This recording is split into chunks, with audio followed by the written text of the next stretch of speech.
I think we're good. I think we're good.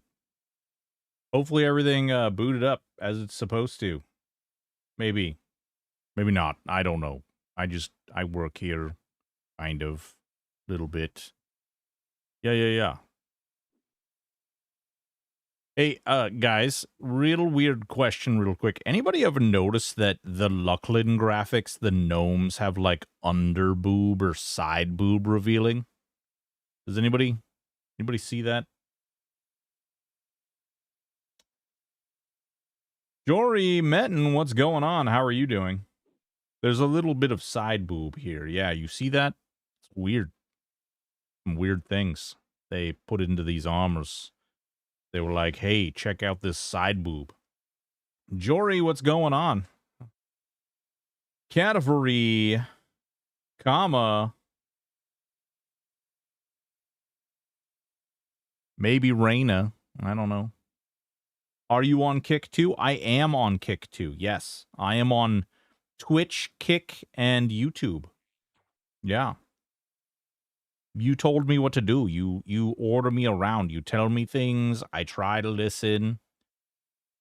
We dropped our first short today, guys. We'll see how that does. I have enough content to make probably 50 shorts. I have planned, let's call it 10. I need to make like 15.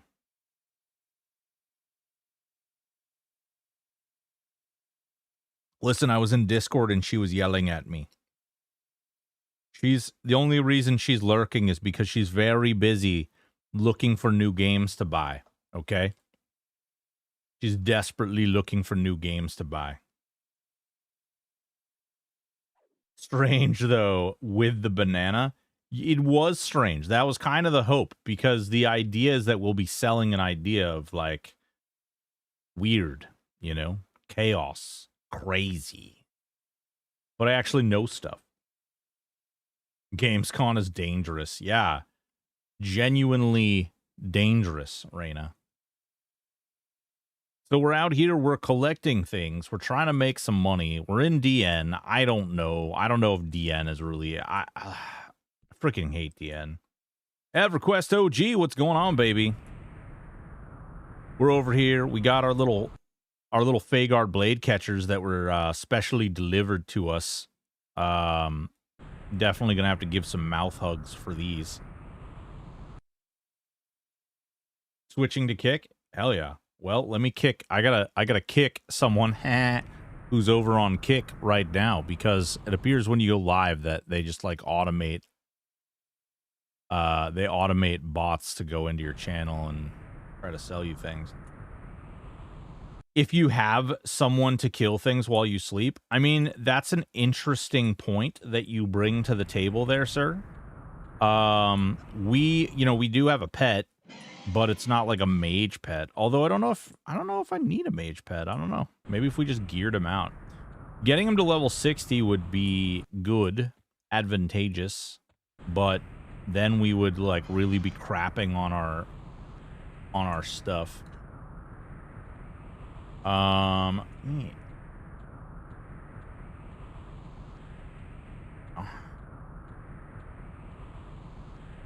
Beast Pet can handle DN easy. Yeah. Well, so Moet, which Beast Pet do you think? Do you think that the level 8 Beast Pet that's summoned up to like level 60, or do you think you'd actually need to like use one of the higher level pets? The problem I'm running into, and maybe I want to like level up to 60 and get the bigger pet bag and then like level back down, maybe? I don't know. The problem I'm running into is that, like, with the pet bag that I have access to, it's kind of sucky. Yeah. I would never suggest AFK pet killing. I'm talking about a person on the spectrum to the point. Oh, yeah, I know people like that. Yeah.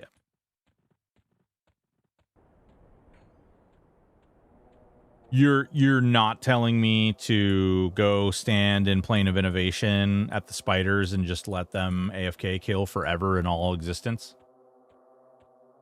Ooh, okay, here's one. Where did that come from? EverQuest OG. Whoa, Jackalope with the big resub. Thank you, baby. Appreciate you. You're an absolute delight. Oh no, that was just the one bot. It was just a little delayed. Interesting. Okay. So the kick is just like slow everywhere. It's weird. Really strange. In my streamer bot chat, it's a little delayed. In my what is this thing called? Caster Labs, it's like YouTube is a little delayed. Weird. Hey, Stoic, a couple of questions for you. I'm starting this class combo later tonight. I was curious about the pet item and why you have to use a low-level pet with it. Yeah, Richard Briggs, let me enlighten you. I will show you the world. Hold on 1 second. Let me just kill all these things real quick, and then we'll show you why. We will show you all of the things. I just need to grab all of this stuff and bring it all together in a big old pile of great googly moogly goodness where all my XPeasels can come together and be mine, all mine. We're currently, I don't know, did I turn the sound so far down that I just can't hear it anymore? Do you guys hear the sound? Curious. Sound. If I turn it to 20 and then turn the sound volume to 20. I may have just turned it down so low for myself that I can't hear shit. I also curious if it would be a good idea to pop Wiz in there for leveling. So if I had to do this again, I would absolutely 170 billion%. I would include a class that has an ability to level quicker than the classes that are built into this. I would do that. In fact, I think moving forward, for classes that we do build guides for, I think what we're going to do is we're going to bake in a class into the leveling process. The only shitty part is, from that, we don't get the, like, real leveling experience of that class, and I kind of feel like I do need to be including that so that I can put it in the build guide and tell people, like, hey, listen, this build sucks to level with. We know because we tried, and it took us for bloody ever. What sound? You don't hear any sound from the game? There might not be any sound from the game right now. I don't know. Kind of weird. It's being weird. Let's see here. All right. It's kind of a double-edged sword because I would like to do more build guides, but I like to do the information firsthand. You can hear footsteps. Okay, good. I do like to do my research firsthand. And when I do my research firsthand, what we run into is the issue that basically we lose, we lose the speed aspect. Oh yeah, hey, guess what? There's sound. Yeah, the sound works just fine. We'll go ahead and kick that down. Yeah. Good gravy. I do need to fix that. I think I need to take that out.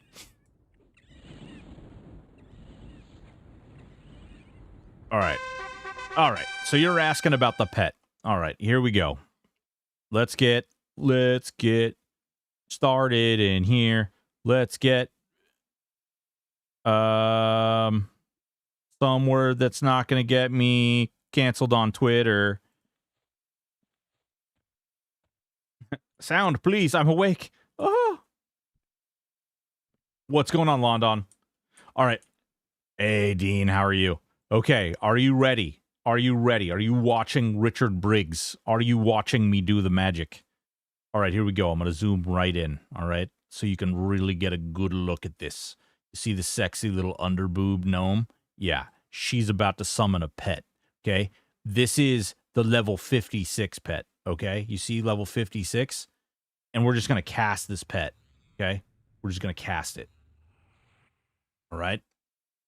While this is casting, all right, we've got the pet here. Pet health, okay? It's going to tell you, it's going to give you a little rundown, all right? Going to give you a little rundown, okay?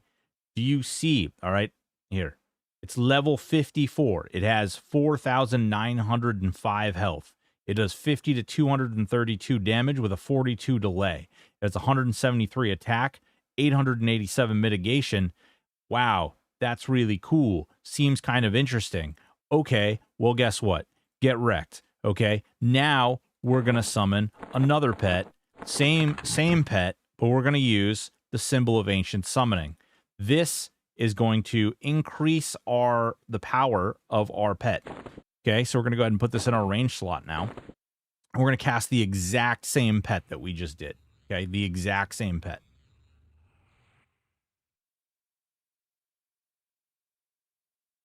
Okay, so we just casted the exact same pet. Now you'll notice he's white instead of blue, and we're going to do pet health.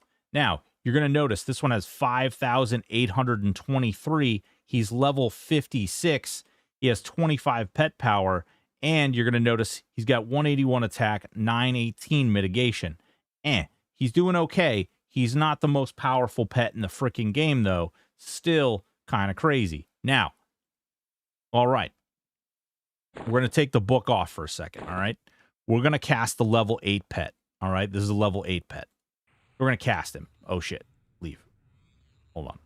We have to recast him. We done screwed that up. Was going to suggest some Augs. Yeah, I mean, the heal Augs, I could buy the heal Augs, and I could buy some other stuff. I'm hitting for, like, I'm casting, or the procs are hitting for roughly 1,000 right now, but I don't have a lot of spell damage, so... Okay, so we casted this little rinky-dink. Look at him. He's tiny little weak boy. He's tiny little weak boy. Pet health. Okay? Boom. He's freaking got 1,429. He's got 0 pet power. Okay? He's got 99 attack, 722 mitigation. What a piece of junk he is, right? But when we put the book on and we tell him to get bent and we resummon, again, this is the level 8 pet. This is the level 8 pet. Do you notice that he is red? Do you see that he is red?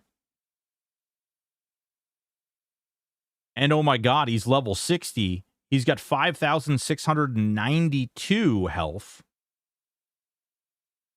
He's got 120 attack. He's got 944 mitigation. He's doing 74 to 252 damage with a 42 delay. He's a beastie boy. So the level 8 pet is better than the 54 pet. That is accurate, yes. So what do you summon at level 65? Coldon, you summon the higher level pet. Gradix, what's going on? Found some interesting AUG nuggets in VP today. 30 AC, restricted casters, only sneaky pet gear choices can get a nice boost. Hell yeah. So this works, okay, important that you listen. This trick works with every pet class, but you have to cast your lowest level pet. So if you're a necromancer, if you're a beast lord, if you're an enchanter, or you're a magician, and you cast your lowest level pet, it gets the same wonky treatment. Exactly. So once you get over 60, or you get a mage epic, at level 65, you use the highest level beast pet with the book. I think it's level 65 or 64. But you use the highest level one. Once you exceed level 60, you use the highest pet.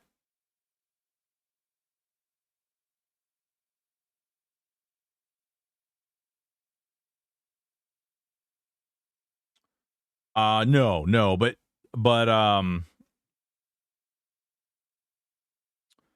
whoa. Yeah, no problem, dude. No problem. I would love to make a video of this, but I feel like Kata would fix it in like half a second. And I think this is something that I don't know. I actually don't know if this would need to be changed for solo self-found, because technically you won't have access to this book. You won't have access to this book on a solo self-found character until you kill in Plane of Time. So it's a kind of a moot point, I guess. Yeah. Yep. Yeah, it's here as an Easter egg. It's so, for those of you who don't know, this was something that Aporia actually hid on Retribution, which was his original server that he used to run. So this was something that happened on Retribution, and when they were building THJ, they technically built it on the foundation that was Retribution. And by doing so, they created mechanisms like this that were on Retribution. They got brought over here. But really, really cool, you know, kind of a neat little Easter egg, kind of a fun little thing that exists. Shad Pet, not so much, but returns green to 65. Yeah. I do need my bow though. I need my bow back. I need my bow back. There we go. And so we don't even need Furious. We used Furious there, but we actually don't even need it. I don't even know. Did I get the rest of Hasten Furious? Hasten Furious. I did. Okay, cool. Not really all that necessary. Not all that important to use Furious. I just use it there because I'm streaming and I don't really want to like stare at my health and pay attention. You don't really need it per se. I'll show you right here, actually. I'll show you. So we'll grab all of these. And we'll grab the bugs and everything. Give me 1 second.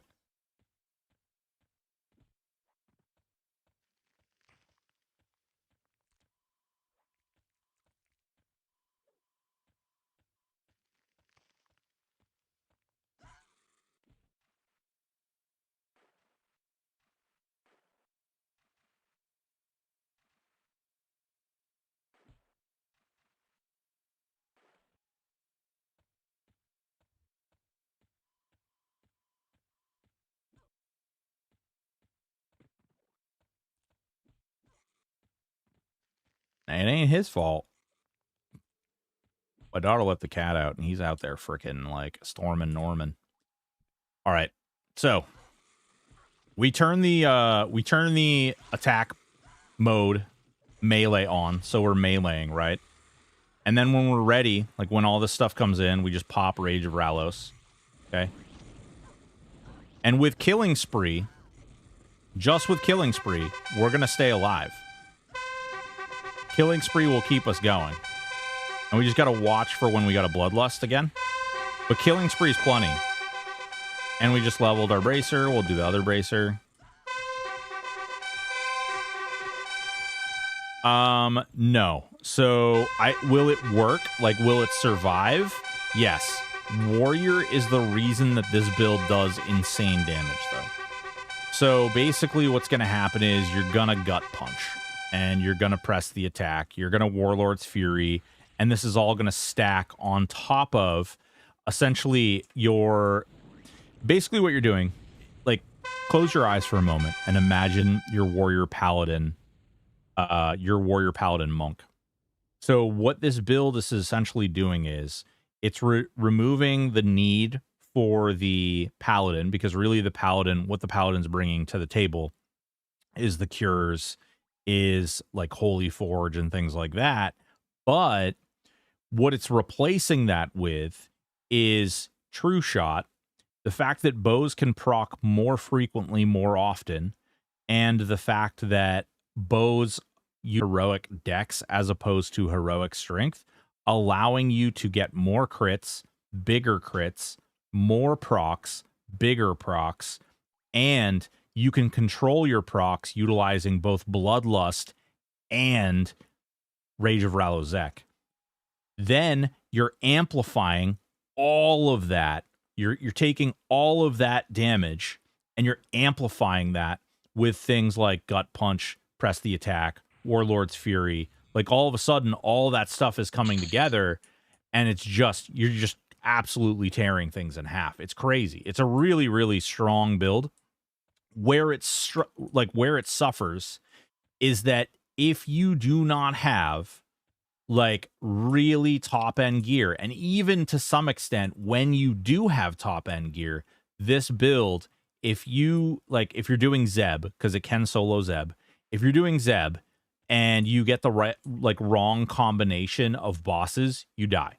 Like, there's not a whole lot you can do. There's not a whole lot of, like, mechanics that allow you to outplay.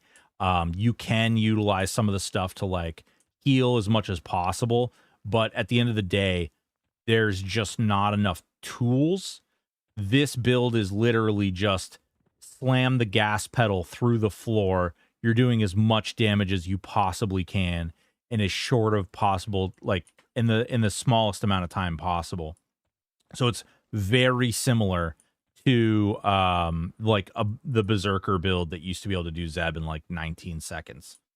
The benefit, broken with a cam next is VV. No, I've had a cam for a long time. I've had a cam for a real long time, actually. But yeah, so the big skinny is you're also using a bow, which allows you to operate outside of your normal melee restrictions. So you're not triggering damage shields. You're not triggering parries. You're not triggering ripostes. You're not, like, you can basically run and gun things like Saru down really fast as long as you have the Saru Og equipped. You know, there's a lot of different things that you can use. So yeah, by adding a paladin in, you lose all that damage amplification, and by losing that damage amplification, you're essentially putting yourself at a bit of a bit of a disadvantage. There is, if you want to play a ranger and you really want to include a paladin, you can actually do like the ranger paladin rogue, which is really, really strong and really, really good. You get a lot of poison procs. You get a lot of different bonuses from the rogue. You can also backstab because you're typically shooting your bow from melee, and you can just keep hitting that melee button. Really good, really strong. At the end of the day, I think that build is safer. That build will be a little bit more user friendly, a little bit more noob friendly, and that build will be pretty significant amount less damage, but a pretty significant more amount of safety. You could theoretically replace the rogue with a warrior, but you're losing a lot of your proc damage in doing so. So kind of up, kind of down, you know? Kind of good, kind of bad. Hopefully that answered your question, or that makes it make sense again, or makes it make more sense, I guess. Oh, my pet is off being a little butt face. Let's see here. We have 48 AA. I don't even know what do I want to put my AA into now? We could do finishing blow.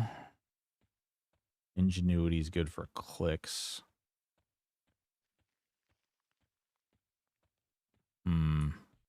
Twin heals, not bad. Shield block doesn't really have a purpose. Break, thank you so much for the follow over on Kick. Much appreciated.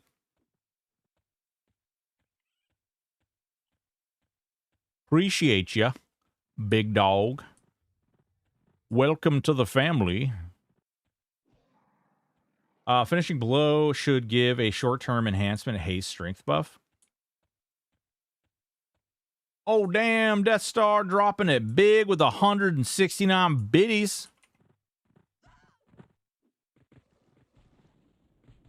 I mean, it's not a bad option either, finishing blow as a whole. But what we need served right now is we need to kill groups of things quicker. So let's get triple attack up. We're gonna do the things. I think we're gonna do the things that gives us more auto attacks and things.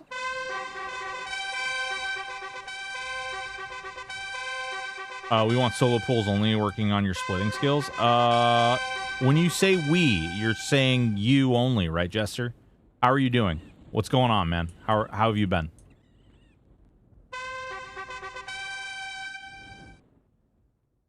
Let's see. We've got 50 now. Go down here. Ambidextry. Increases your chance to dual wield. Wink. Bestial alignment. Bestial frenzy. Double attacks. We'll go into the double attacks now. And then Bite of the Asp. Blade Guardian we got, which we should actually click now. Good. Working on first solo so far in hardcore. Hell yeah, dude. Hell yeah. That's awesome. What class combo did you pick?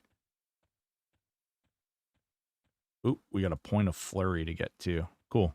That actually worked out very well. I think we're starting to get to a point where we kill things fast enough that we can, like, bounce back and forth.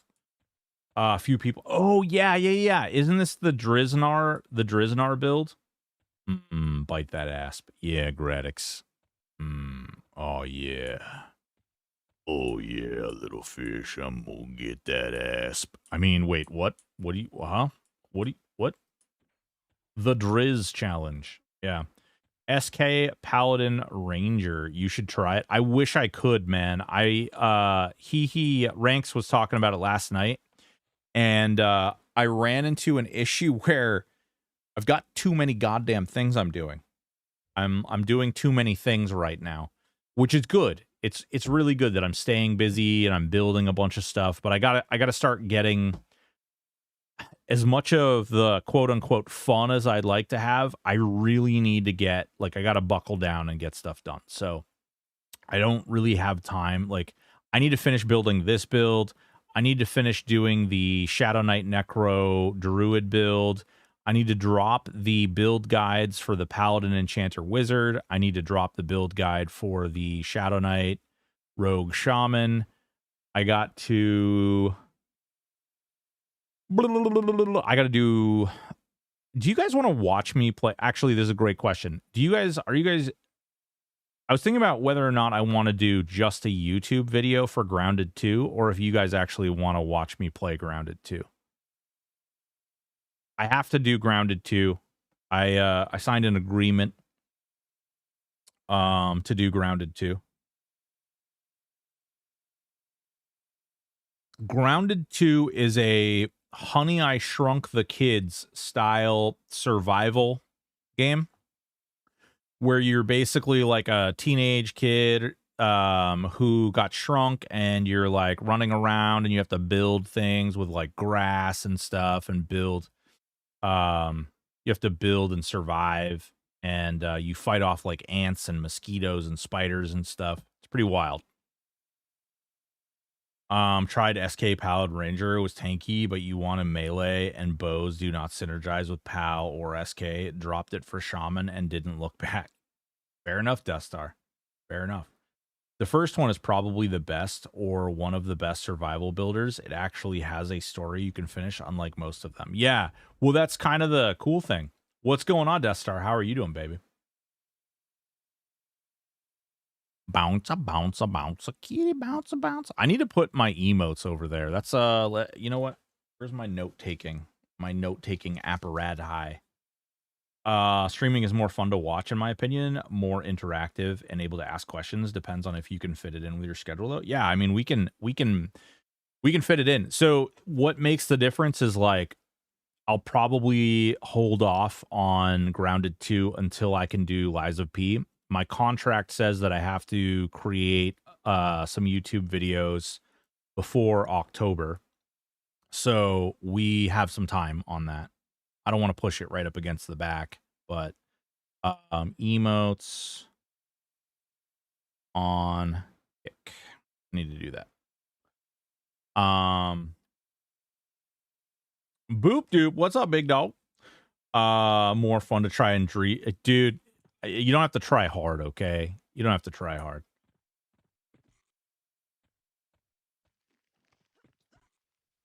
Yeah. Bro, I really enjoy Lies of P. I actually wish I was playing it more than one day a week. I've actually spoke about this in private circles, basically saying like, oh man, I really I really wish that I really wish I was able to play this game in a more like more frequently. I know you guys like watching THJ and stuff, and I do. I enjoy. I've actually. I'm not gonna lie. This week I was really looking forward to playing THJ. I really want to get this build up. I've been having a lot of fun with it. I think it's a cool build. I think it's a really thoughtful build. And a lot of the like not a lot, but most of the build guides that have been being requested lately aren't really my cup of tea. But you know, same tay. Lies of P versus Elden Ring. Different games. So Lies of P, in my humble opinion, lacks like souls farming, runes, whatever you want to call them, which is something that is like in Elden Ring, like you want to farm some souls, you want to get, you can get a little ahead of the game. You've got a lot of different variables as far as like what type of armor and weapons you want to use.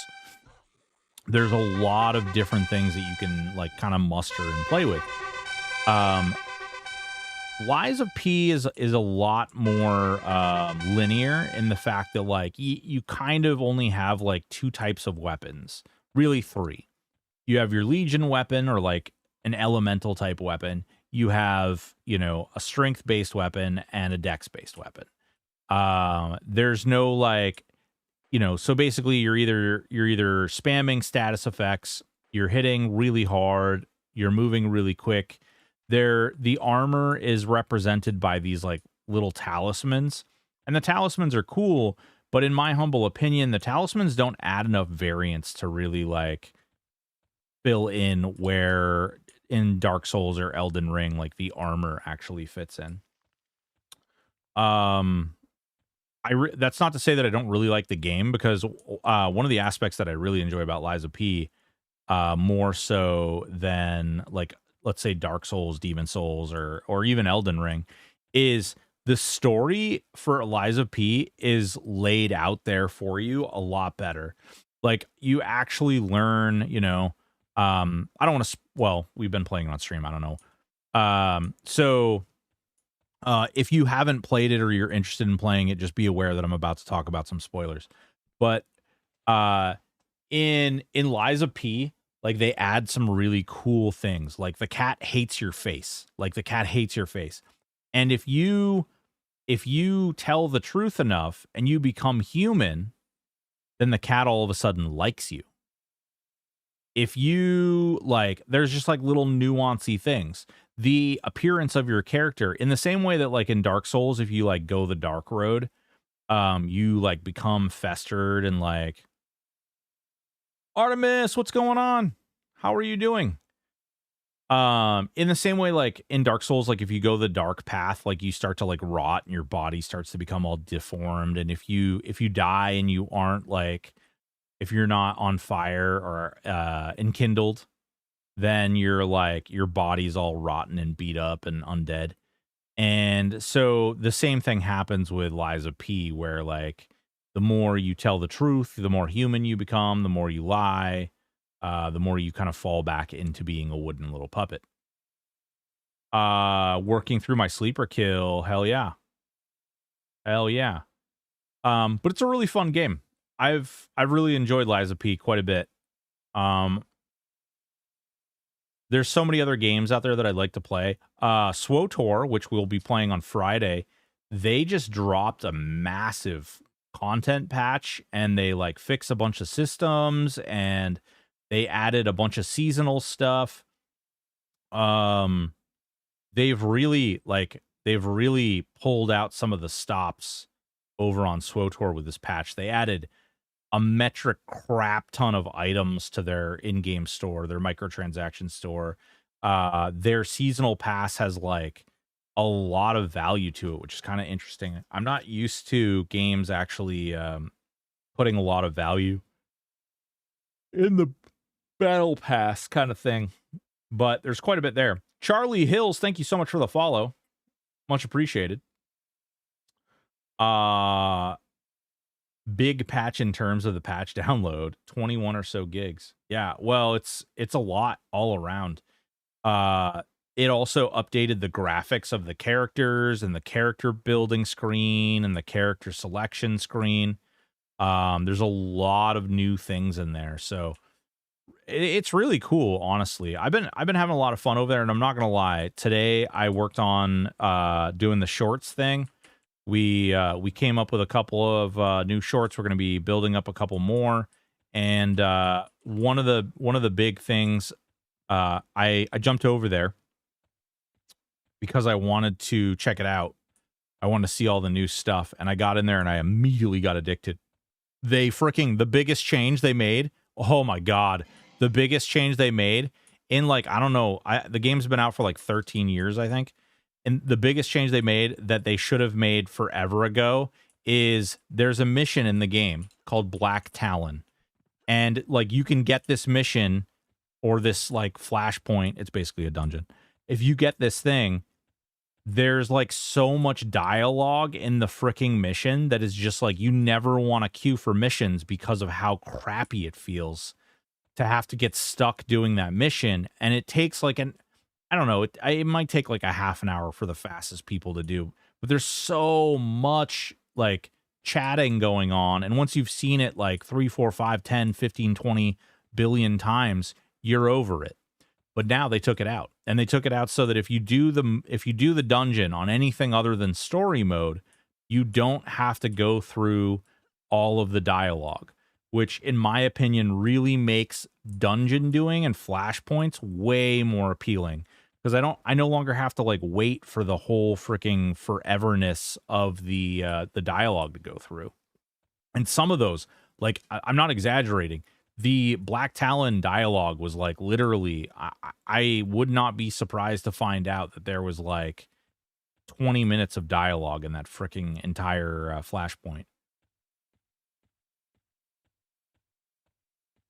Also, I apologize. I know I have like a yawning thing in general, but I've actually been feeling under the weather throughout the weekend, and throat was hurting. My eyes are all scratchy and itchy and gross, and felt pretty run down today, but nothing, a little Tylenol and stuff. Julie Thal, thank you so much for the follow. Much appreciated. What's going on? How you doing? We've been doing big things, though. We've been doing big things, and I'm really excited now that we're going to start dropping these shorts, and hopefully we'll get a lot of new people in the door. In your whiskey can't fix? Nice. I'm going to, guys. Oh, man. I kind of want to, like, do a troll. Oh, actually, that reminds me, too. I need to announce that. But, please don't drop your shorts. No, you're going to love my shorts. You're going to love them. Bro, come on. The first one was me eating a banana. How much more, like, how much more on brand could we get? Driznar resubbed. Thank you so much, Driznar. Appreciate you, baby. How much more on what you said earlier? I had to hop off Wi-Fi to drive home and got it wonky. I appreciate the input. Yeah, no, dude, you're good. You're good. I'm glad it helped, dude. That's what we do here. That's what we're here for. So people can ask questions and we can help people out. Thank you so much, Driznar. I really do appreciate it, man. I hear everybody's using your solo self-found hardcore build guide. Sounds pretty sweet there, man.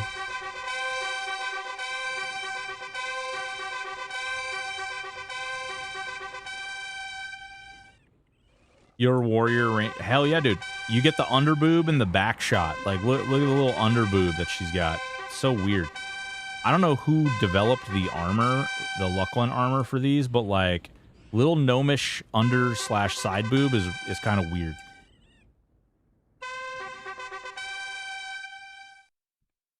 You need to slow down the AA, sir. I can't stop, won't stop.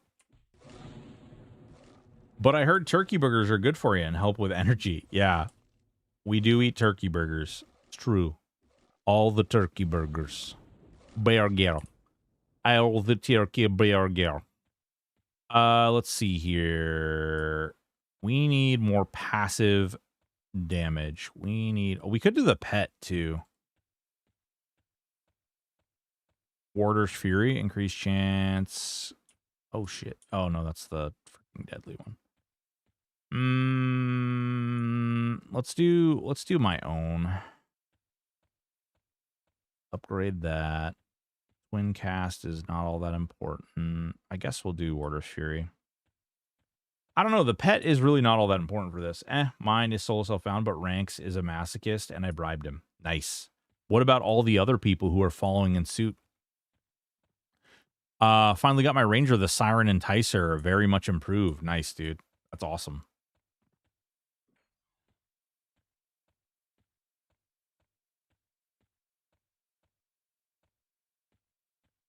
What weapons are you using? Joseph Henry. We're right now, in order to level quickly, we're using Fagard Blade Catchers. These Fagard Blade Catchers proc Word of Pain, which is an AoE spell. I know it says 24 to 29, but we have some spell damage, and it's really popping off and doing some damage. It looks like it's procking for about 413 damage as of right now, which is actually lower than I think it should be. That's okay. No biggie. We're gonna be hammering these little puppies out, and we're gonna keep leveling some gear. And by doing so, we should be getting stronger and stronger. Once we get our gear up, I'm not even worried about the AA as much as I'm worried about the gear. AA is easy to farm. Gear is... Item leveling is a giant pain in the butthole. Since we might be all surname blue buns, hell yeah, dude. Hell yeah. Get it done. Get it done. Oh, yeah. 690. We only had 350 yesterday, so we're actually not doing bad. You first gesture, bro. If you want to level this character for me, you go for it, baby. You want to level it for me. You know you want to play in fire. We need a weekend of double XP. Dude, we need THJ. What we need is we need the court to buckle down and say that THJ is here to stay. That's what we need. That's what we need.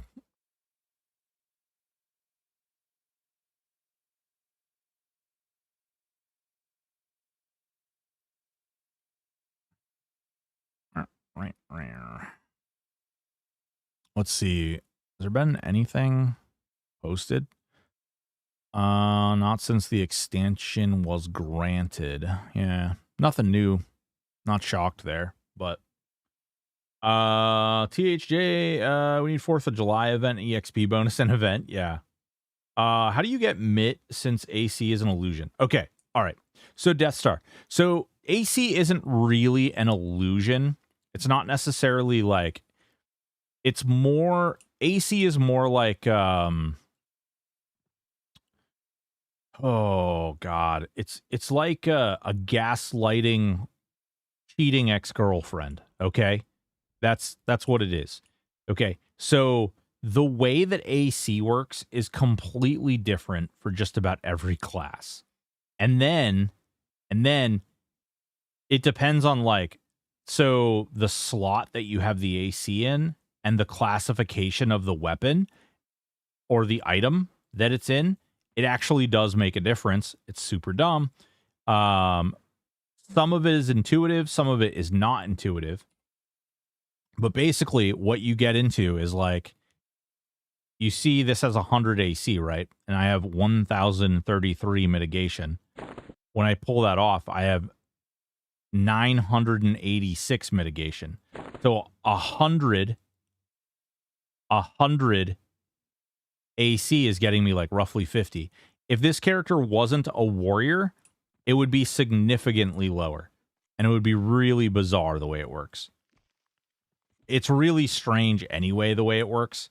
The problem is I mean, using more AC is how you get more mitigation. The problem becomes is the calculation in which AC applies to your specific character and your specific build may literally be different for practically any character you play, any build you play. It may be completely different. There are some exceptions to that. If your build includes a warrior, you're going to follow the warrior AC template, which is great. And then everything else is pretty much different, which is super dumb. And then they added like some of the AAs changed that calculation too. And like, oh God, it's just, it's a hot mess, man. That Steiner math. Yeah, for real. For real. Dude, it's crazy. It's crazy how far it goes in there. Like, it's just, there's so much weirdness. Also, I'm sorry I'm in DN. This place is boring as hell. I would do tactics, but I think tactics is just slower, if I'm being honest. What the oh, is it my pet that's the problem?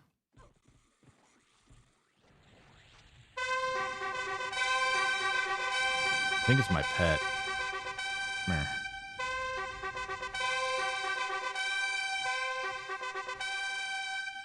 They just slow. Yeah, they are slow. And they like clip over the top. Okay, we got them all. Pet. Focus on pet. Assist on. Pet. Old. Is it worth it to put blade catchers on the pet? No. So honestly, instead of doing a blade catcher, do a coral hilted tulwar. I could also do a coral hilted tulwar on my character. Coral hilted tulwar would probably be a pretty great option, honestly. What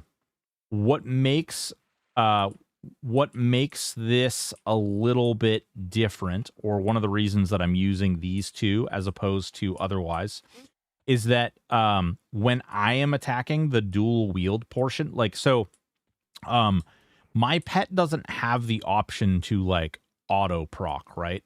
My pet doesn't have Bloodlust and doesn't have Rage of Rallosec. And I'm living on the back of the fact that I need to proc a whole bunch. That's what's killing everything, is the fact that I'm procking constantly. So more swings means more opportunities to proc. And so more swings, utilizing two one-handers, allows me to use Rage of Rallosec or Bloodlust to initiate more chances to proc. If, theoretically, you were running like a different build, or even like if I had the Tulwar, it'd be great, except like outside of utilizing like Furious, you wouldn't be attacking fast enough to really get those procs out as much as you would want to. And therefore, while it is insanely good, it would very likely be a slower killing process. Now, if I was in Plane of Fire, I may actually swap out the Tulwar for these, because it's probably also going to hit for a little bit more damage. Warmonk Beast. Ooh, you might want to try it to compare. Yeah, we may actually very well try it. I just need to get like all the AAs so that it's an even Steven comparison. But yeah, you're right. I have one. I have one in my bank right now, actually. So speaking of areas, according to EQDB.net, Plane of Time has a 3.0 Zem. I took my latest 55 alt there to farm the yard trash. I swear the mob density, respawn rate, and multiplier is even faster for AA leveling than DN. In Plane of Time. You're talking about Plane of Time A? Monk belongs in any white damage class combo? It can. It certainly can.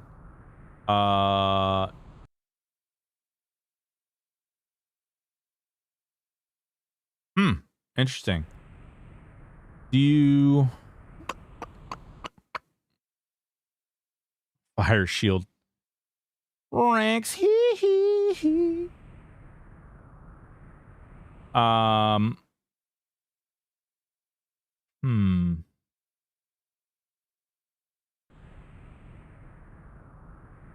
Probably easier to wind them up too. Is it? Did you test it? Is it a 10-minute respawn? Does Monk boost Ranger in a combo? No, it does not. It does not. It does not do these things. There we go. Let's give this boy right here a little shout out. This little Ranks Hee character. He has tea time. He plays games. He does the solo self-found hardcore. He's a big boy. He's got big boy pants, and we love watching him. Make sure you love watching him, too. Click his name. Hit follow. It's great.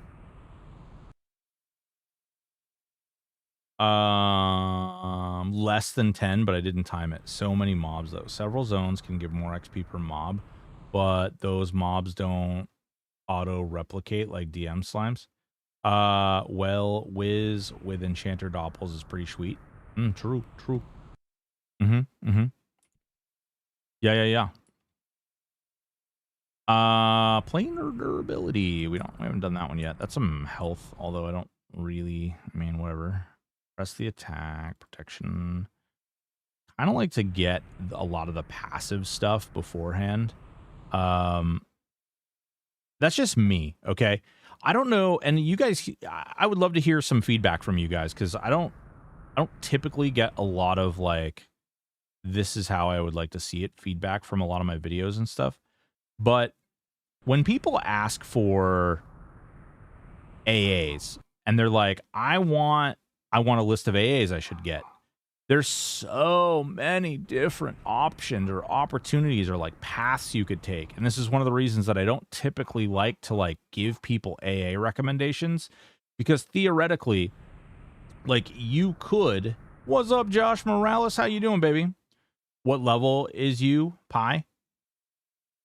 She is 56.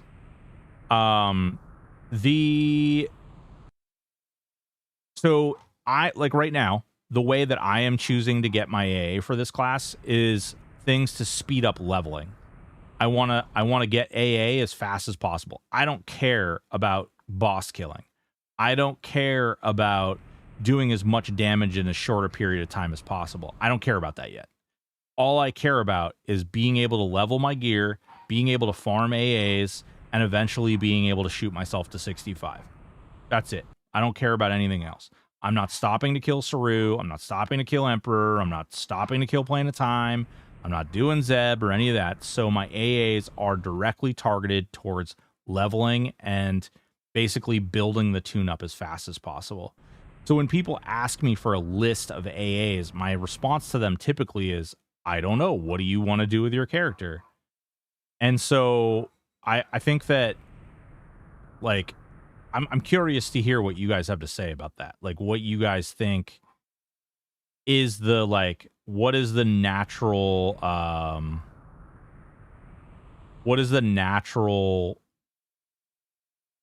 like, outcome? Like, what are you guys looking for as far as, what AAs? Good, brother. I'm Tugboat in your guild. Hell yeah, Josh. Hell yeah, baby. Awesome, dude. Glad to have you. Welcome. Welcome.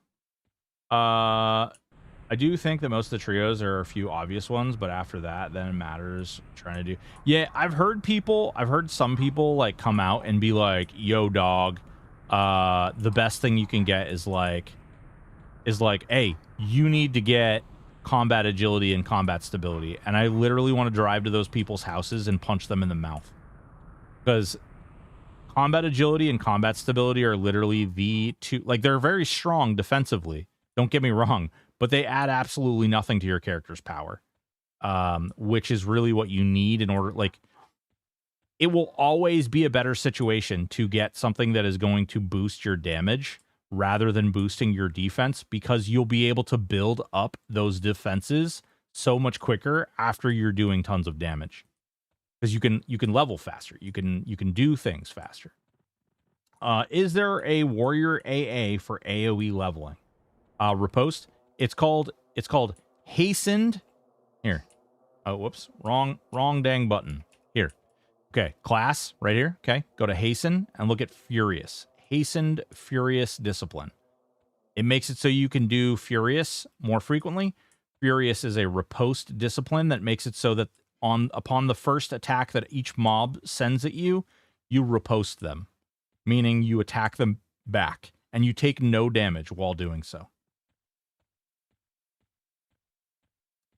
I do think trios. Hope you've been good as well in terms of first AAs, but the sleeper, do dots get boosted by items that increase specific element?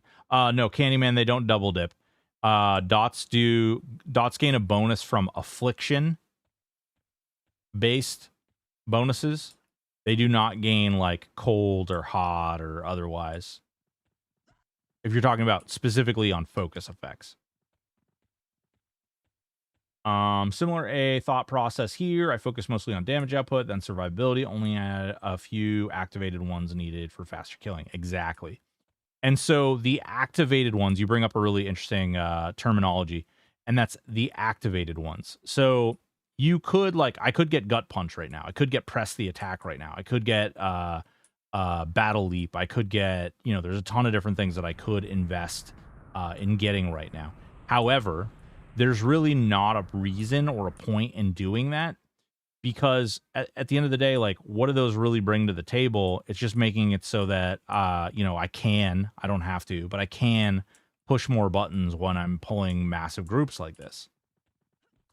So, and you don't really need to, unless you're killing single target stuff. There are some exceptions to that rule. Monks have their little AoE attack ability. Sham, time, beefy, plus symbol, masters. Yeah, there's also the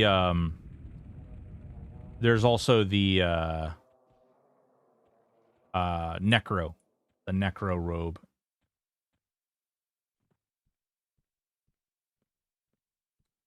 Doing a poison build and couldn't find a poison item, but because I'm mostly doing dots, I'm good.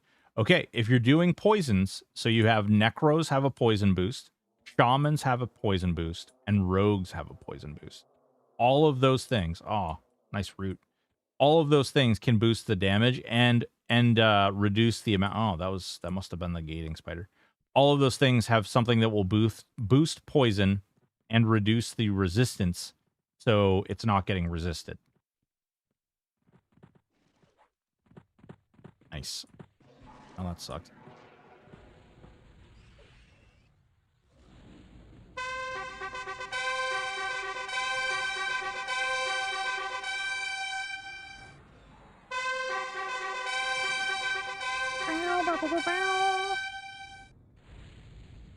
And blah, blah, blah.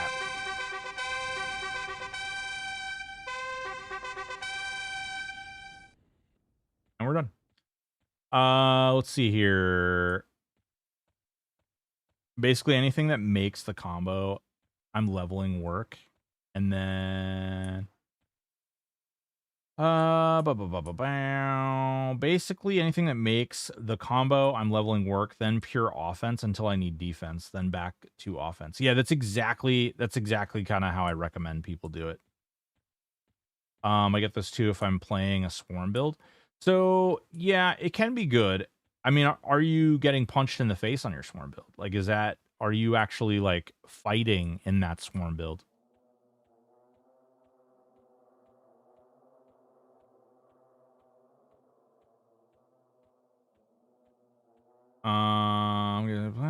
Ragebringer. Yeah, Ragebringer. You can put Ragebringer on a pet. You don't have to wield it yourself, And it's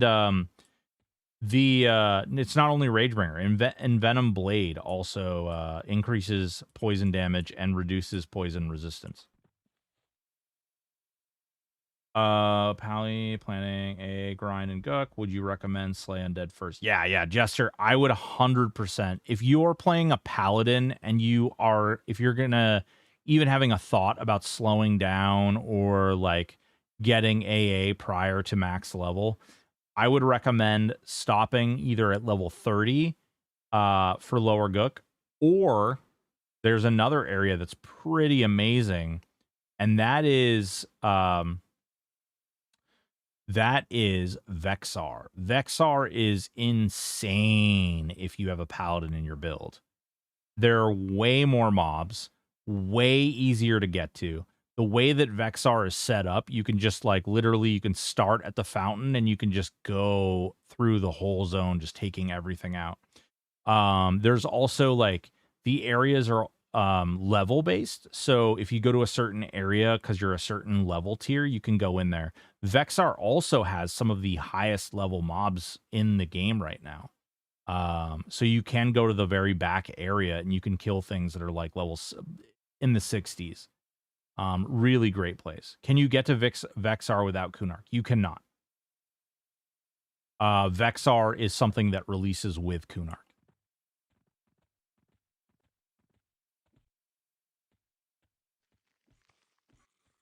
VT unlocks with pop. Yeah. Yep. Vexthal. Not Vexthal. Vexar. Vexar is something that unlocks with it should unlock with Legacy of Ukesha, but it actually unlocks with Kunark here because they attach the two.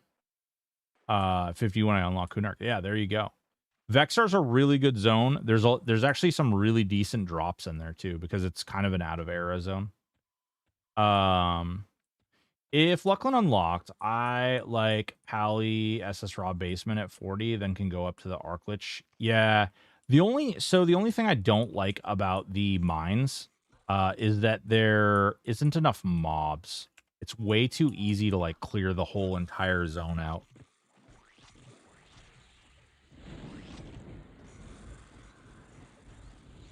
Like it becomes way too easy to do that.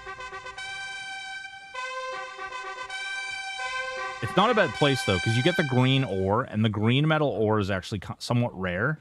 And you can sell the Shizar Bane items, which people will buy, 100%. If you need to make money, if it's your first character or something, that is not a terrible idea. But you would have to be able to get to Luckland on a solo self-found character level 40, which isn't not doable. It is doable, but it's a little wonky. Yes, yeah, the snake skin, yeah. The snake skins are actually really good too. The capsules are definitely better, but the snake skins are really good. And you aren't worried about money too much. Yeah, it's true. It's true. It all depends on the class you're playing too. Like if you have a lot of spells can get really expensive really quickly. All right, we're gonna make it so that never happens again. I never want to get feared again. Where is that? Fearless. There we go. Never losing control of my character again. GG. You know, a couple of the things I got first was like never get stunned. I was like, I don't like this. This is just lame.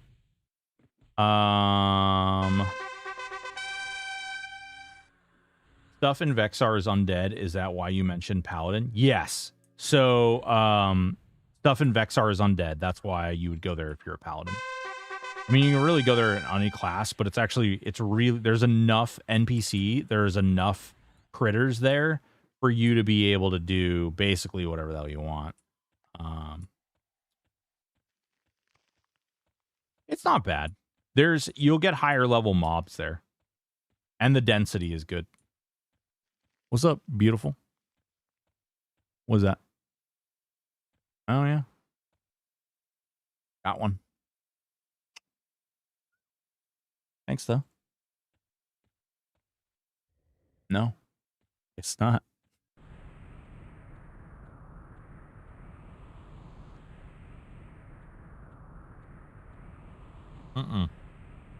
Yeah, this is my second coffee. I made it just before I started streaming. It's actually already a little cold, too. Bad. Jester says, hi, boss lady. Do it, lady. Do it. Let's see. Grappling strike, guardian of the forest. We could do. Oh wait, we still got to do lightning, right? Hunter's Fury.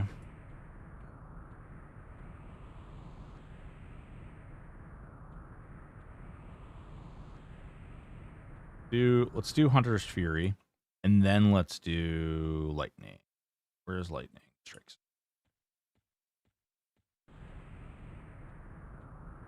Vexar does have a fun level 70 undead dragon you can summon to. Dude, I love that mechanic. I don't know. Do you guys like that kind of thing in games? Like when there's like a weird little characterful, like you farm the dragon bones and then you turn the dragon bones in and like it makes that like, dude, it is one of the coolest mechanics. Farm the bones in a respawning instance though. Make sure you do that. But I love that shit. That's awesome. I can't believe it's not Bubbles. What's going on? How are you doing? How have you been? I can't believe you're not Bubbles either. Hey there. Wink. Wink, wink. You've been okay. Uh-oh. Why are you just okay? Tell me more. Tell us all. Tell us about your day. What's going on? Why are you only okay?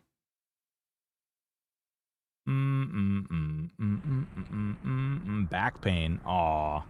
You from carrying? From who? Which one of your friends is a lame-o that you have to carry? You can tell us. We won't talk shit behind his back. Earl Grey, what's going on? How are you? All of them, but that's besides the point. We're totally gonna talk shit about him.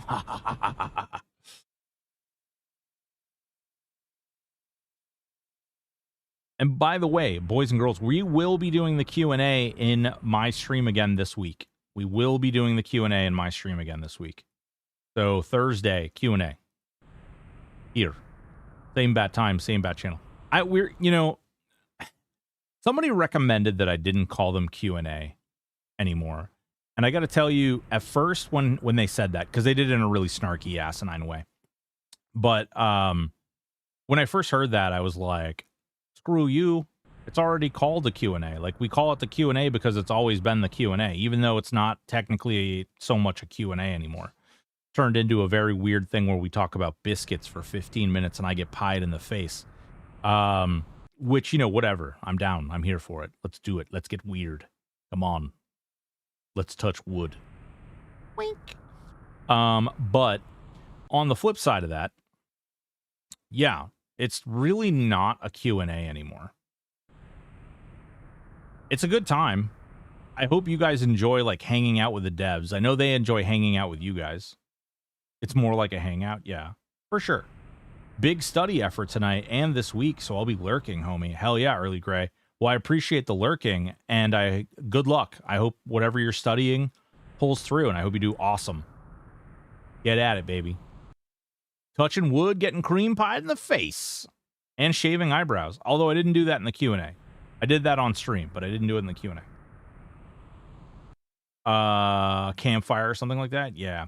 Well, so here's the weird thing, is like, if we call it a campfire, then it gets like, is it really a continuation of what we were doing initially, or is it something completely new? Like, is it, I don't know. It's weird. It's weird. And I'm struggling. I'm having a bit of a reaction in my head, trying to determine, like, does that change what it is? Does that change, like, my YouTube videos and stuff? Like, does that change what we're doing there? I still want shrimp and grits, 1,000 hit point trade skill food. Hell yeah, baby. Touch and yeah. What, in your opinion, do you think would go well with Enchanter? And this would be a class combo that has heavy focus on doppels. Well, there's a couple of things that you want to think about when you look at doppels. You either want one of two things. You either want your doppels swinging a lot, and so you're going to want a really strong weapon to be swung. Now, what is that? Do you want a coral-hilted talwar? Do you want a kelp-hilted mace? Do you want a hammer of holy vengeance? Do you want a hope bringer? All of those things kind of fill different roles. You know, some of them are damage, some of them are healing you. It all depends. Do you want your doppels casting dots? Do you want your doppels casting nukes? Do you want, like, how is it that you want to play? Because you can fit the doppels in many different ways. You have to decide if you want to be caster doppels or melee doppels. They're both good, and they both don't suck. Did they get around to fixing the warping spider in DN? No, they sure frickin' didn't. Still a warping spider in DN. Just as annoying as the first day it came out. I actually think that that spider isn't broken. I don't know. It just casts gate in the middle of everything. Duple to draw wife aggro, please. You need like a copycat Gradix so that when you do the damn thing, like when you're like, oh man, my wife wants me to go like take the garbage out, and then you like make the doppel do it. Come on. Must have jumped up there like literally during the server tick. I was just thinking, that's literally exactly my thought. I was like, wow, it's like she knew that the medicine was coming and she just waited. I think they all like, I think it's a game that the dogs play where they like to fuck with us. To appease her during my playset. Ooh. All right, hold up.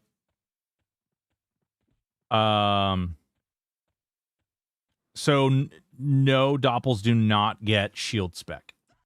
But they do proc things, and they do gain short-term buffs. So if you have like Bloodlust or Rage of Ralozek or Illusion of Grandeur or any of that stuff, they do gain those buffs. Ooh, somebody just found a new item. Oh, imbued Coda doll. So these are the high elf racial. Interesting. How do you know you're not the doppel? Well, no. So here, Mango, what's going on, Mango? First of all, how you doing? Second of all, dude, if your wife is like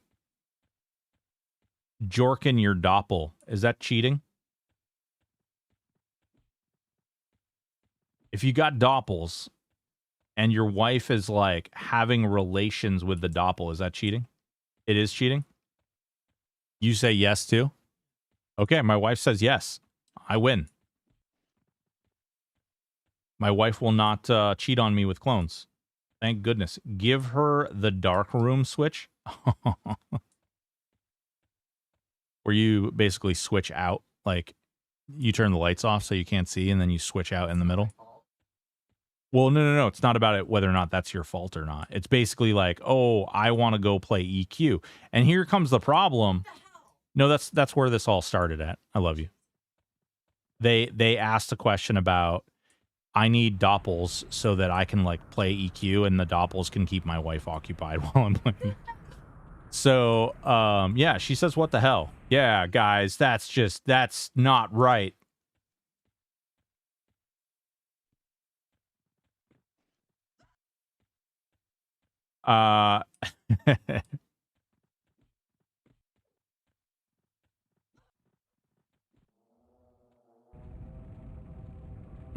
I have the NFT to prove original. I swear someday that'll be real answer. Oh, dude, it probably will be the real answer. That guy's been crafting every racial for the past week. Hell yeah, that's awesome. That's really cool. I love a lot of the racial armors. They look really good.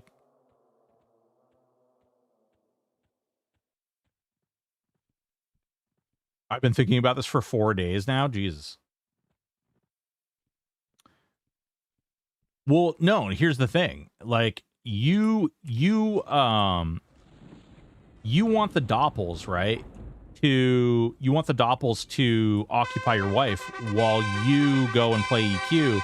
But what's going to stop the doppels from also wanting to play EQ, right? Because they're clones of you. So, like, they're going to have your same mindset, right?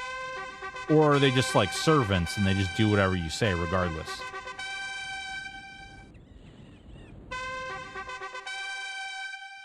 You know? Wouldn't that count as bots? Yeah, so effectively you're using MacroQuest IRL. Baldnificent. Whoa, Bald, how have you been, baby? What's going on? What's new with you? I like this new chat setup. This is working really well. Hopefully it continues to work really well. I mean, they last like 90 seconds, so disregard. Zanarnar, tell us why that's 60 seconds longer than you need. Love you. Just kidding. Love you. Don't hate me. Turn the lights off and I glow. Ooh. Does Bloodlust only last 24 seconds on your doppels, or does it last their whole duration? It only lasts while you have the buff. I have the NFT, yeah. Eiffel Tower. Oh god. Eiffel Tower with yourself, Mango? That's weird. Is it gay if you're touching tips with yourself? Okay. That's the next question. Is it gay if it's you? Or is that just like a really, really weird version of narcissism? Rev Nelly, thank you so much for the follow. Much appreciated. Multiplicity was a fun movie, but then the clones started to clone themselves to do their work. Yeah, exactly.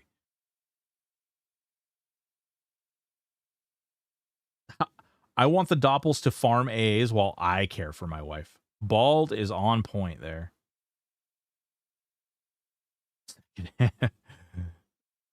Dutch run yourself. No, you do like a daisy chain, you know? You do like a daisy chain.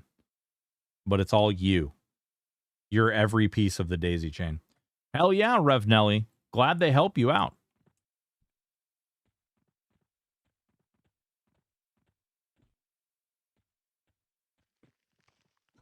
Exactly. Except technically like the 6s and the 9s. It's really just 99999 in a circle. You know what I mean? There's no 6s. It's just 9s all the way in a circle.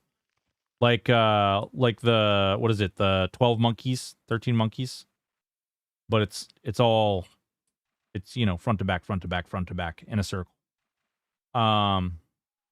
Sorry, I love theory crafting and I can do it a lot with THA. No, dude, Bubbles, dude, that's what we do here. We do theory crafting. We talk about these things. Don't apologize. We're just being weird because that's what we do here too. We do really weird, chaotic, crazy things. You know how weird it is putting, writing up your details for your channel and you're like literally writing chill next to chaos? We do it. We do it. Fuck it. You know? We do it.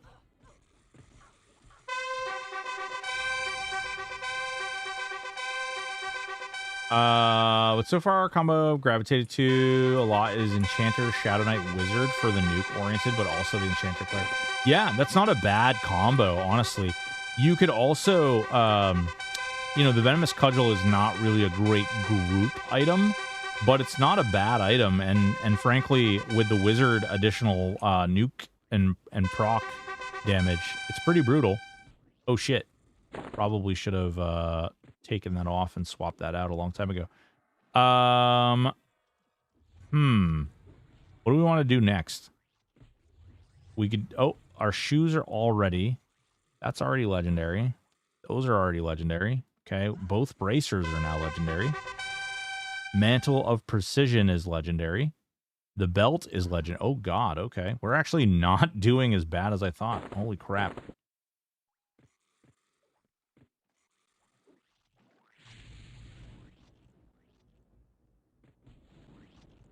I feel like Chill Chaos describes a lot of dogs. Yeah. Well, that's right. Right. Okay. So the dog is like laying on the ground, like totally chill, just relaxing. And then like it smells something funny or it hears something funny. And then before you know it, it's freaking spinning in a circle on the floor, freaking out, barking its brains out before pissing or shitting all over the floor.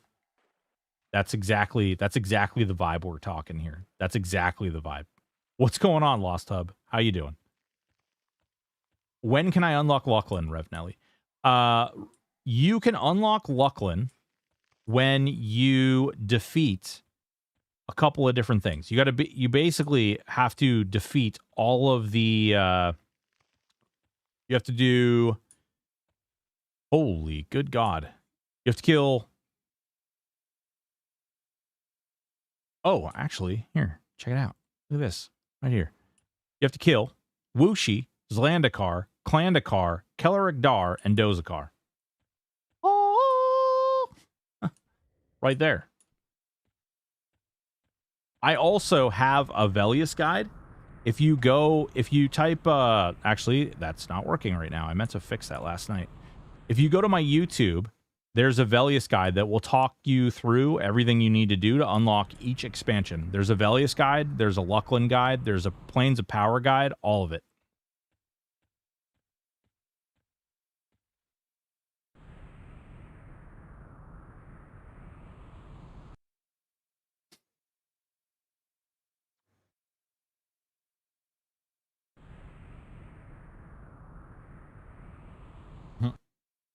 Yeah, the Plains of Power guide was a real big hit.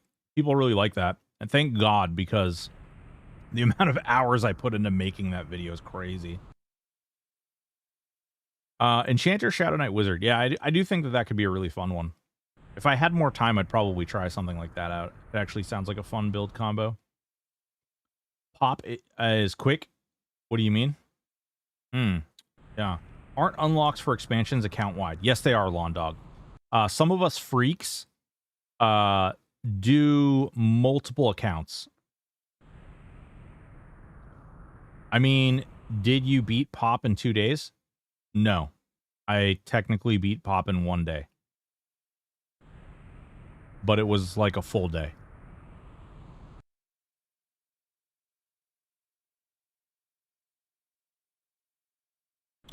Enchanter, Necromancer, Druid ain't fun because everything hurts. Yeah.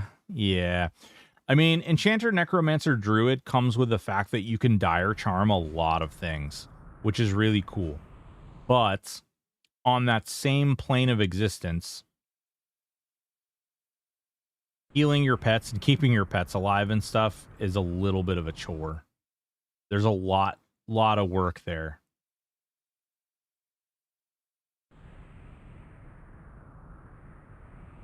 Oh, they don't tank? I do? Ooh.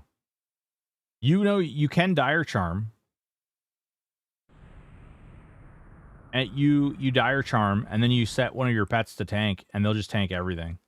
You can do that pretty much all the way through. Well, it doesn't need to be light blue.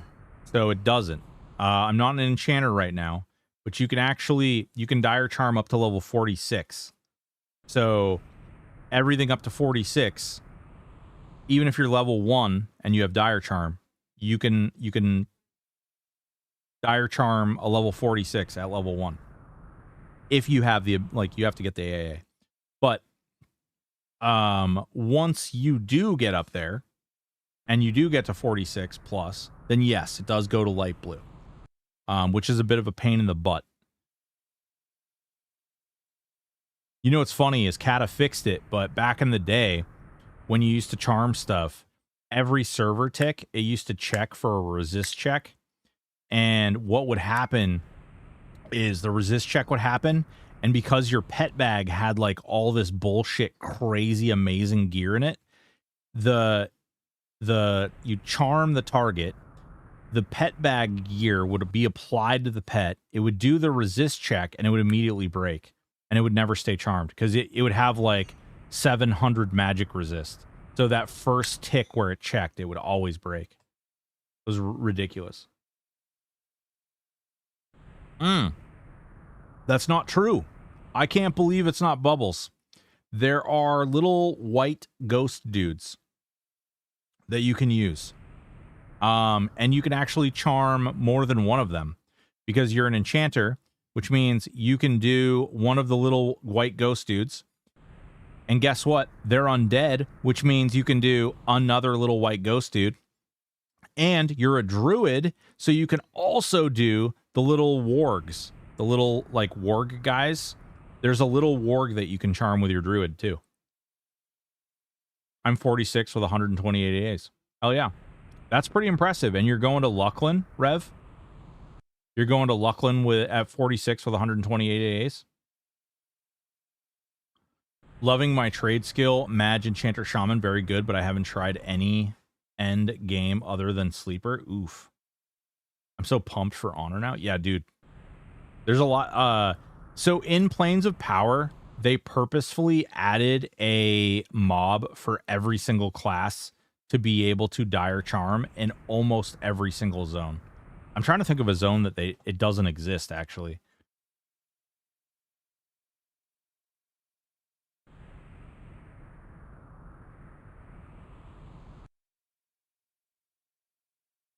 I actually can't think of a zone that doesn't have something that you can't Dire Charm. Plane of Time.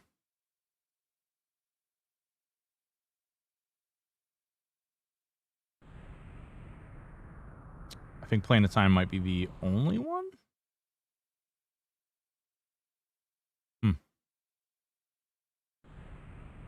I will say Cascade of Decay and Life Taps have kept me from dying so many times until the mob takes 40% of my health in one hit.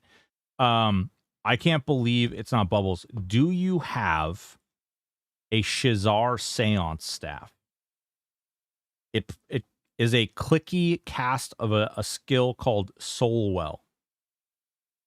Get it. Okay. It is a recourse effect, but it doesn't actually add a buff to you. It just heals while it does damage to the enemy. And because it does not add a recourse effect to you, you can cast it on as many things as you want. So if you have 30 things you're in combat with, you can cast it on all 30 things, and it will heal you each tick for each mob that it's on. Just saying. Putting that out there. There's an exploit, which I probably can show you guys now if you guys want to see. It's a Vexthal exploit. Some people probably already know it, but it's you can actually run on top of Vexthal, and you can drop down into the rooms that have like the bosses. And this is a tactic that they typically use on TLPs and stuff. It's from Vishen's Peak. And so you would go to Vexthal, and basically guilds will run a mage over the top of the map, and then the mages will position themselves where all the raid targets are, and then you'll kill a raid boss, and then you will teleport. You'll basically cough through, and you'll go to the next one, and you'll go to the next one, and you'll go to the next one, and you'll go to the next one, and until you finally kill a Ten Hara. This is like a really common tactic done on TLPs. If you go through and try to do the zone like a normal way, like the normal standard way that a majority of people would do, it actually takes you probably like 3.5, 4 hours.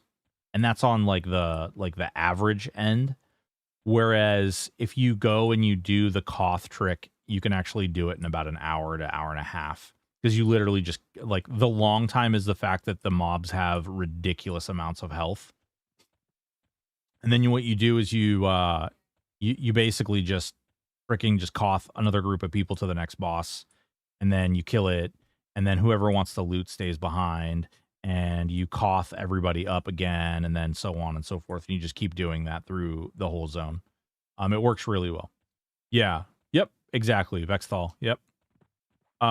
Did you ever get... Hey, old school. Old school. I'm using them right now, baby. Thank you so much. Old school. Fucking seriously. They've made this whole leveling and getting XP process so much faster. So much faster. The sassafras what staff? It's the Worcestershire sauce. Worcestershire. Worcestershire. The Shizar Seance staff is what it's called. Shizar Seance staff. We want to see single pulls. Treat it like nope. I'm not doing that. If I wanted to play regular EQ, I'd play regular EQ. I'd be on live. Probably going to be 1,000 plus plat. Let's see. I don't know. I don't know how much they sell for, honestly. They're what I would recommend you do, if you have the time, is to add Vishen's Peak to your rotation of things you kill on a daily, if you're into that kind of thing. There's a lot of good augs you can get from in there that are worth a lot of money, too. And even if you just get one aug. Yes, yeah. Jesus Christ, Dorwin, good call. Good call. I apologize. Yes, the Death Speaker, the Shizar Death Speaker staff actually casts a little bit faster, but they have the exact same effect.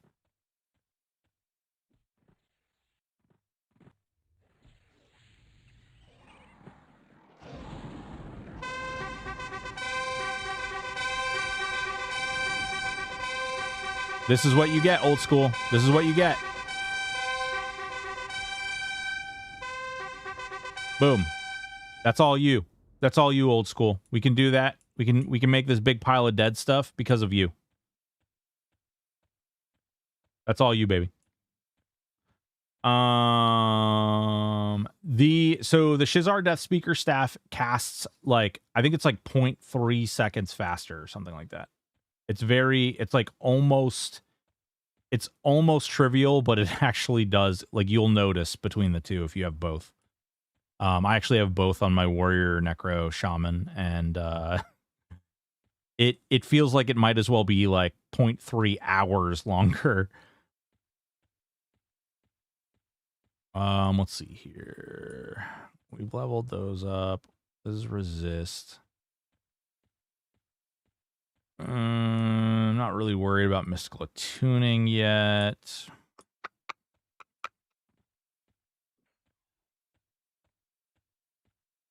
Double riposte. This would actually be a really good one too.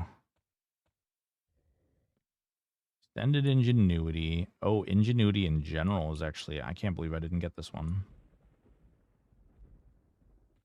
That's procs right there.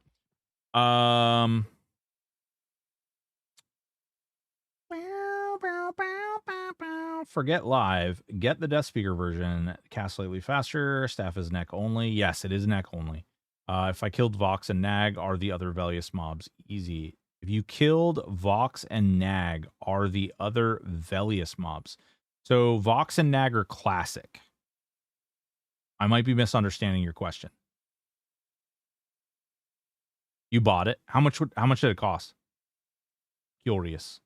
I can't be troubled to sit down here, right here, and type in 1K plat for the normal one. Oh, yeah, whatever, dude. You can level it up pretty quick. Items aren't, I mean, I'm bitching about how long it takes me to level items, but I've, like, this character, like, what, half of my gear is already legendary.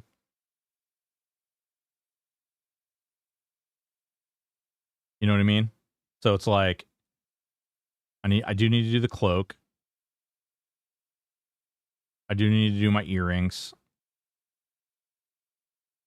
my helm, my mask. So after I finish with this, I don't remember what my weapons are. Yeah, these are already legendary. So we can literally we just need to level these 5 items, right? That's all I have left. 5 items. And then I will pump it up to 65. I'm confused by the prog system. Rev Nelly, let me enlighten you, my friend. Let me come, sit down. Come hither. Sit right here, young one. Let me show you the way. All right. Here's the deal, okay? Here's the deal. If you'd like, you can actually press Alt-O. And you can go over here and you can load UI skin, okay? There's this thing called Gear Core. And in Gear Core, there's this right here. It outlines everything you need to do, everything you need to kill for each expansion. If you don't want to use this, you can actually do this, okay? I'm going to show you. I'm going to show you the way. Miss Hyde, I'm doing well. How are you doing? What's going on? How was your puppet fun? Actually, I think it was in there until you think I watched your stream the whole night. Let's see. Okay, so while we're here, okay. All right, you see these guys? You see these guys right here? See this guy? You hail him. It doesn't work for me because I already have access, but if you hail him, it'll tell you what you need to do in order to have access to that expansion. You go up to this guy, hail him, it'll tell you what you need to do in order to get to the expansion. Okay? If you go up these stairs right here, okay, and you go over here into this room right here, hail this guy, it's going to tell you what you need to do in order to get to the next expansion. Same thing, boop, it's going to tell you what you need to do. There you go. It is a lot of fun. Listen, Miss Girly Pop. I was so... You freaking killed the bunny. I can't even remember, the Black Bunny clan or whatever the hell they are. You freaking beat their ass so much cleaner than I did. I was offended. I was hurt. My feelings, my manhood is shrunk. My testosterone reduced by 900 in 1 second. Off to the Halls of Honor. Hell yeah, baby. I'm working on Warrior SK Shaman, and I literally never die. Pulled all of Sebelis at 40 and murder fast. Hell yeah. Get it done.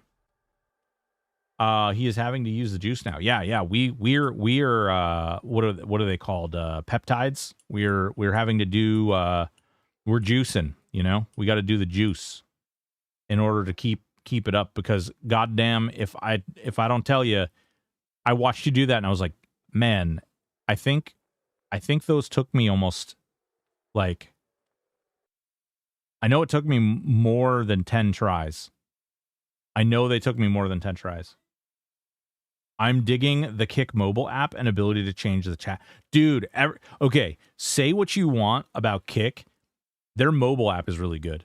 And their API sucks, but man, they're actually working on the stuff. Like, here's what I'll say about Kick. Kick is busy, like, fighting a war over how many terrorists they have on their platform. Whereas, like, Kick is like, hey, man, we're just going to keep building, like, we're just going to keep building cool shit. And we're going to keep building cool shit until everybody comes to our platform. I love it. I freaking love it. I'm not that guy. I'm not like a person who's like, oh, I don't like Kick because of this, or I don't like Twitch because of that. But, like, I will say I love the fact that Kick is doing, like, they're trying really hard to bring more people their way and build a stronger platform, which is awesome. You play EQ mostly? Yeah. Well, that's a whole nother thing. But what I will say, Miss Hyde, is that I think it's, you know, obviously I stream more than you, but I do think that to some extent, like, you, like, I play EverQuest, sure, but I only play, like, I play the Liza P, like, once a week, which kind of sucks. I actually do want to play it more. I really want to beat that game. We might do, like, a late night Monday or something sometime, or maybe we'll do an early Monday, and I'll just play Liza P all day.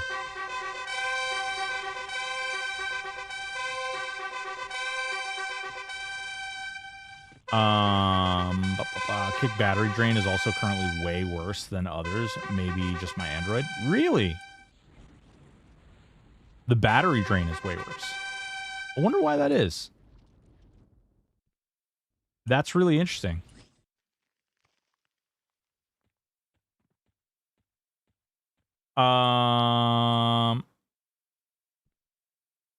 So Death Star, the difference between donating. So if you buy subscribers over on Kick, if you buy subscriptions over on Kick, I get 95% of the subscription over there. Whereas on YouTube or on Twitch, I get, they say half, but it's like technically with tax and everything, it's a little less than half. So you get 95% of the subscription over there. As far as donating, like giving just flat money, there is a Stream Elements link underneath my Twitch. Goddamn, I need to set all of that up over on. Wow, I am the worst. I need to set that up. But yeah. Man, just Kick. I need to get that. Kick. Stream plates. I need to clean all that up. Kick has a really simple interface too, like unbelievably simple interface. I see you, Gesture. Yeah, we all see him. He's here. Often without pants. Play it until you beat it. Well, that sounds really great, but Miss Hyde, I actually have a lot of agreements with various different people to do different things. And so through those agreements, I try to stay saucy. I try to make sure that I meet all my agreements. I didn't do nothing. You did do something. I saw you do it, and you did it twice, and I liked it both times. It's true.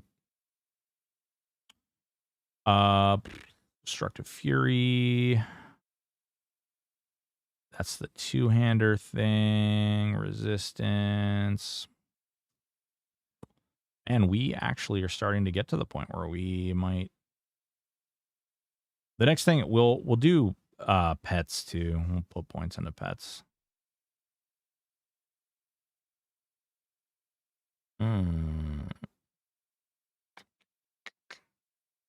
Roar of Thunder. Return Bash. Such a crappy skill. Bash does so much less than a lot of stuff.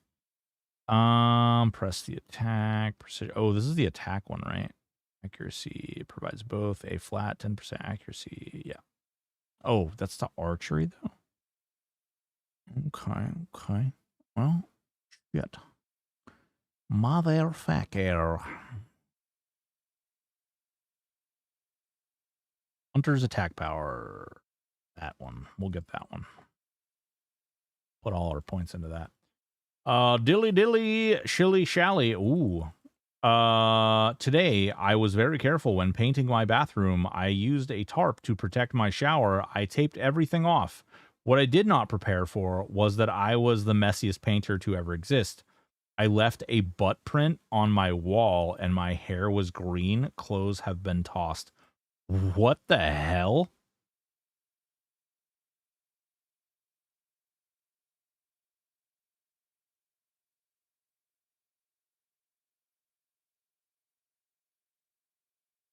Auto skill. Because, so here, it's really interesting, Nokum.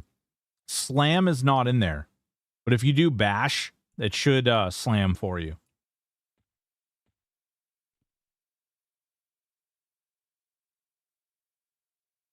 You can also, if you use what you hydrating with. What's up, Fergatron? How you doing? We got this fat old Stanley, because we're a hipster. Only the finest for my lady. Oh yes. Yeah, we are Stanley. We got water, a butt ton of water in there. Little hydrate right there. Bang. H2O. Very nice.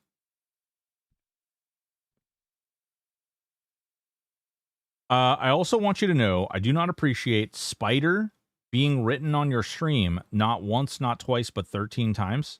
Wait, spider? What? Oh, these guys right here. Yeah. Oh, Miss Hyde. Hey, Miss Hyde. Do you want to play Grounded 2? Do you want to play Grounded 2? The memes will be glorious. The clips will be magical.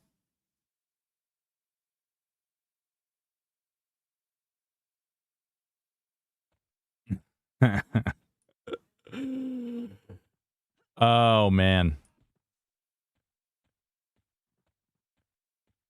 You will, no, because now I feel that there must be, there are spiders everywhere. And they're huge, and they're creepy, and they're crawly, and they jump out of everything, and they get you. They get you all the times, everywhere. They have an adjustment bar. It's true. They do. Yeah.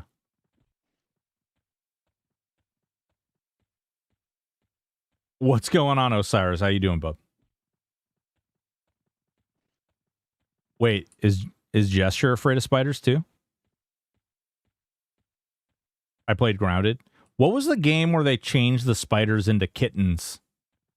What game was that? They had the arachnophobia mode or whatever. Let me get in there with you, bro. It's a tugboat. Nah, bro, I gotta level fast. I can't be splitting up my XP. I'm sorry. On Wednesdays, I do group stuff, though. Maybe we'll like have a little power level sesh tomorrow.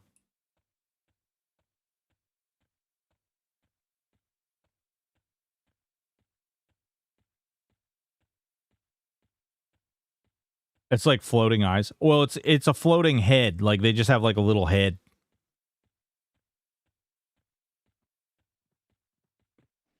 Because I think the eyes is like the scary part for some people, like the multiple eye thing. Also, Dota, what a great freaking name. How the hell did you start playing when the server launched? How the hell did you get Dota? Hogwarts was the one with arachnophobia mode. Well, is Hogwarts the one that... No, I feel like it wasn't Hogwarts. Whatever the one is they changed all the spiders into the developers' cats. So, like, when you engaged arachnophobia mode, they all turn into cats, and they're like all the cats. Well, oh no! What was that? It's Satisfactory, right? Satisfactory. That's the one. Trypophobia, dude. Where did this even come into place? Like, what? Have people always been afraid? Well, I guess you couldn't, like, in unsolicited times, right? You couldn't really, like, be afraid of things, right? Like, phobias, it didn't matter. You just had to do it. Because if you didn't do it, you were dead. So people didn't really have phobias. Or if they did have phobias, they were like, you had to build a bridge and get over it, I guess. Yeah, well, they're not called spiders, but they're spiders. I mean, they're the same concept, right? It's their legs, their fearlessness, the hair. Ooh.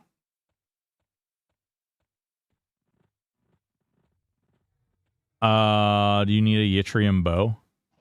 I probably not, Ask Clown. I'm probably, what I'm going to do is I'm probably going to use a yttrium aug. I'll probably use a yttrium and a corrupted aug. I think.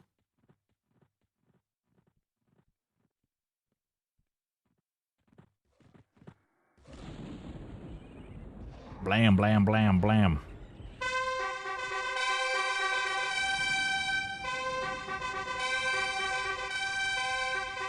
You can just toss me over.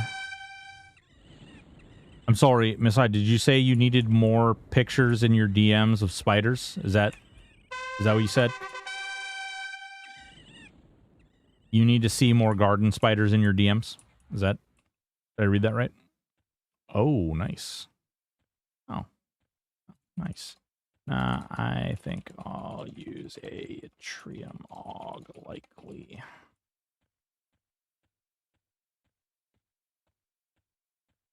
Yeah, Tugboat, if you want to, tomorrow we're going to be doing a viewer day. So we will be leveling and power leveling and doing all kinds of crazy stuff. We might try to kill Zeb again. I think we should do a full group Saru, a full group Sleeper, and like Saru and whatever, like Zeb, whatever else. We can at a minimum we can do a 6-man Zeb, easy enough. I love that Shadows over Lothering has an arachnophobia and oh, that's cool. Step ladder, so get on a bridge to get. When I was a child, we had those giant wolf spiders because I lived in not the nicest home. It ruined my life. We had spiders. I remember when I lived in Yuma, we had this is Yuma, Arizona. We had these spiders that well, you could go into the Marine Corps base and there was like this whole swing set and a slide and all this other stuff. And we go over there, and it's me and my brother and my younger sister. Me, like, my brother's like, Jesus Christ. But, well, I guess he's like 8, almost 9 years younger than I am. And then my sister, one of my sisters, is she would have been roughly like 10 or 11 years younger than I am. And so we went to the frickin' jungle gym and all that stuff, and we got on the swings, and my brother's on the swing, and I look up and there's spider webs, and I don't mean like one or two, I mean like 50 bajillion spider webs, and they were completely covered in black widow spiders. Completely covered in black widow spiders. It was crazy. I have never in my life, if I didn't see it myself, I would not believe it. I would not believe it. It was insane. We came like, I pulled them off as soon as possible, and we went back inside, and I was just like, no. But for those of you who don't know, if you haven't lived out in freaking desert craziness, there's probably something that can kill you about every 20 feet you go. Whether there's like a coyote or a snake or like just fucking like some lizard or a cracked out prairie dog or something, you know? They're freaking everywhere. It's really, the desert is a weird place.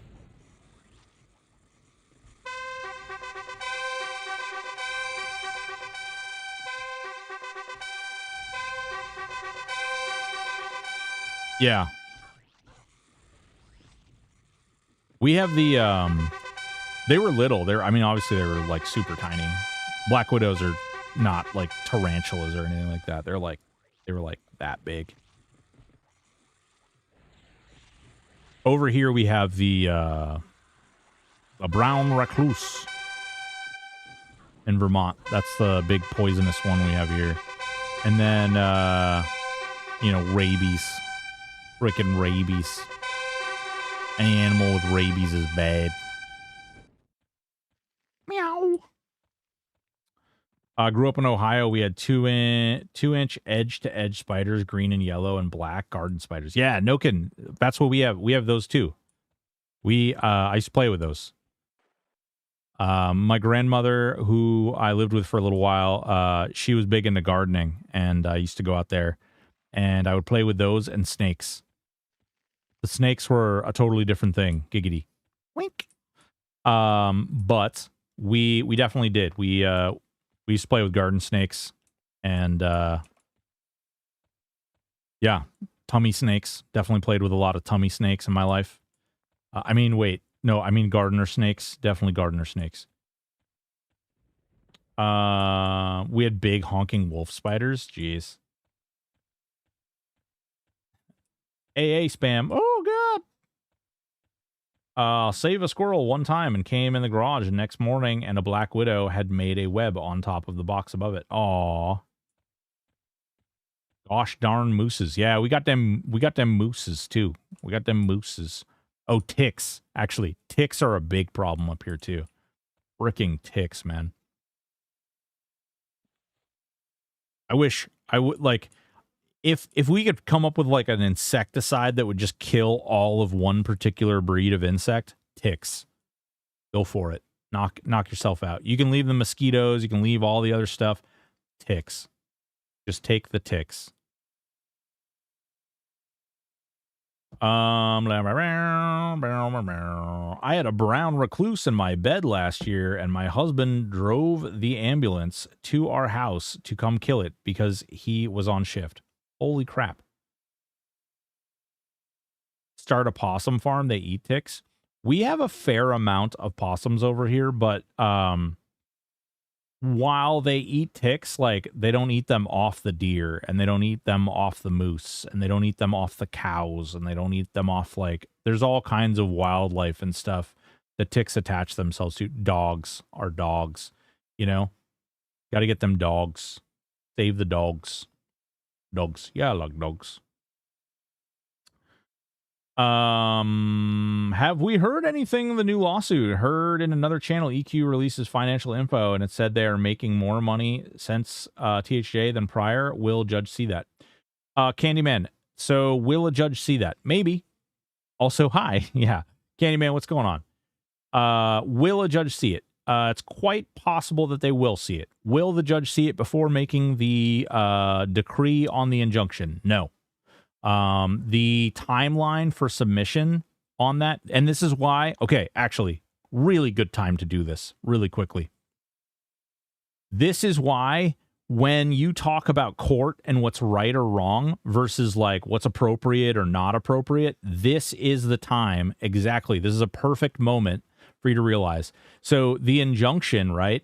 The injunction is like the deadline for submitting evidence.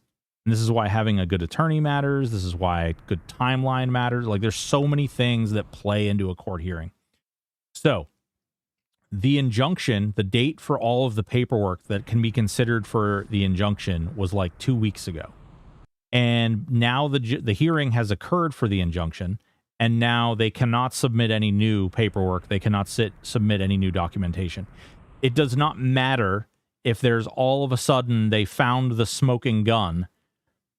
They cannot do anything with the injunction. Now, they still have until the 22nd, which is 3 days away, to submit a request for dismissal. And if they can build a good enough case to request for dismissal, they can still do that. And they can submit whatever documentation as a part of that. If they say that, and just to be fair, the financial document does not actually show that they made more money. It actually shows that they made less money. What it does show is that THJ did not create essentially irreparable harm to the company. It doesn't show that the company is worse off now than it was before. Their profit margin was affected. Daybreak's profit margin is substantially lower this year than it was last year. And that is a result, and their CEO even said this in their presentation, that is a result of basically them investing all of their profit margins into new endeavors. They invested money into marketing. They invested money into a lot of other things. Huh?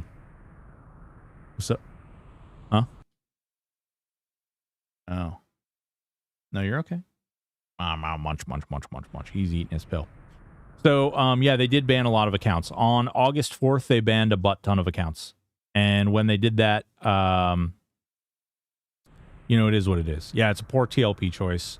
What else? They did tons of different stuff. But the reality is that if they can't show, so this is important, if they can't show irreparable harm, then they don't meet the criteria for an emergency injunction. And if they don't meet the criteria for an emergency injunction, that means the server would stay up. And as it stands, I do not believe, I have it on good authority. I'm not an attorney. I have no representation of THJ or Daybreak or anything else. I am merely someone reporting the news to a group of people here and the information that I have received. And basically, the authority is that the judge was kind of wavering on whether or not irreparable harm was going to be a thing or not. With that being said, if they cannot prove irreparable harm, then no injunction would be allowed, and that would really set the pace for the rest of this court hearing. No matter what's happened up until now, if the injunction was not granted, it would likely put either THJ or anyone in a position where a negotiation would make more sense. Because when you think about how much money this costs, and I can't tell you how, it's the amount of money that's being spent right now would break your brain. a lot of people do not make the amount of money in a year that costs like these attorneys for like a month.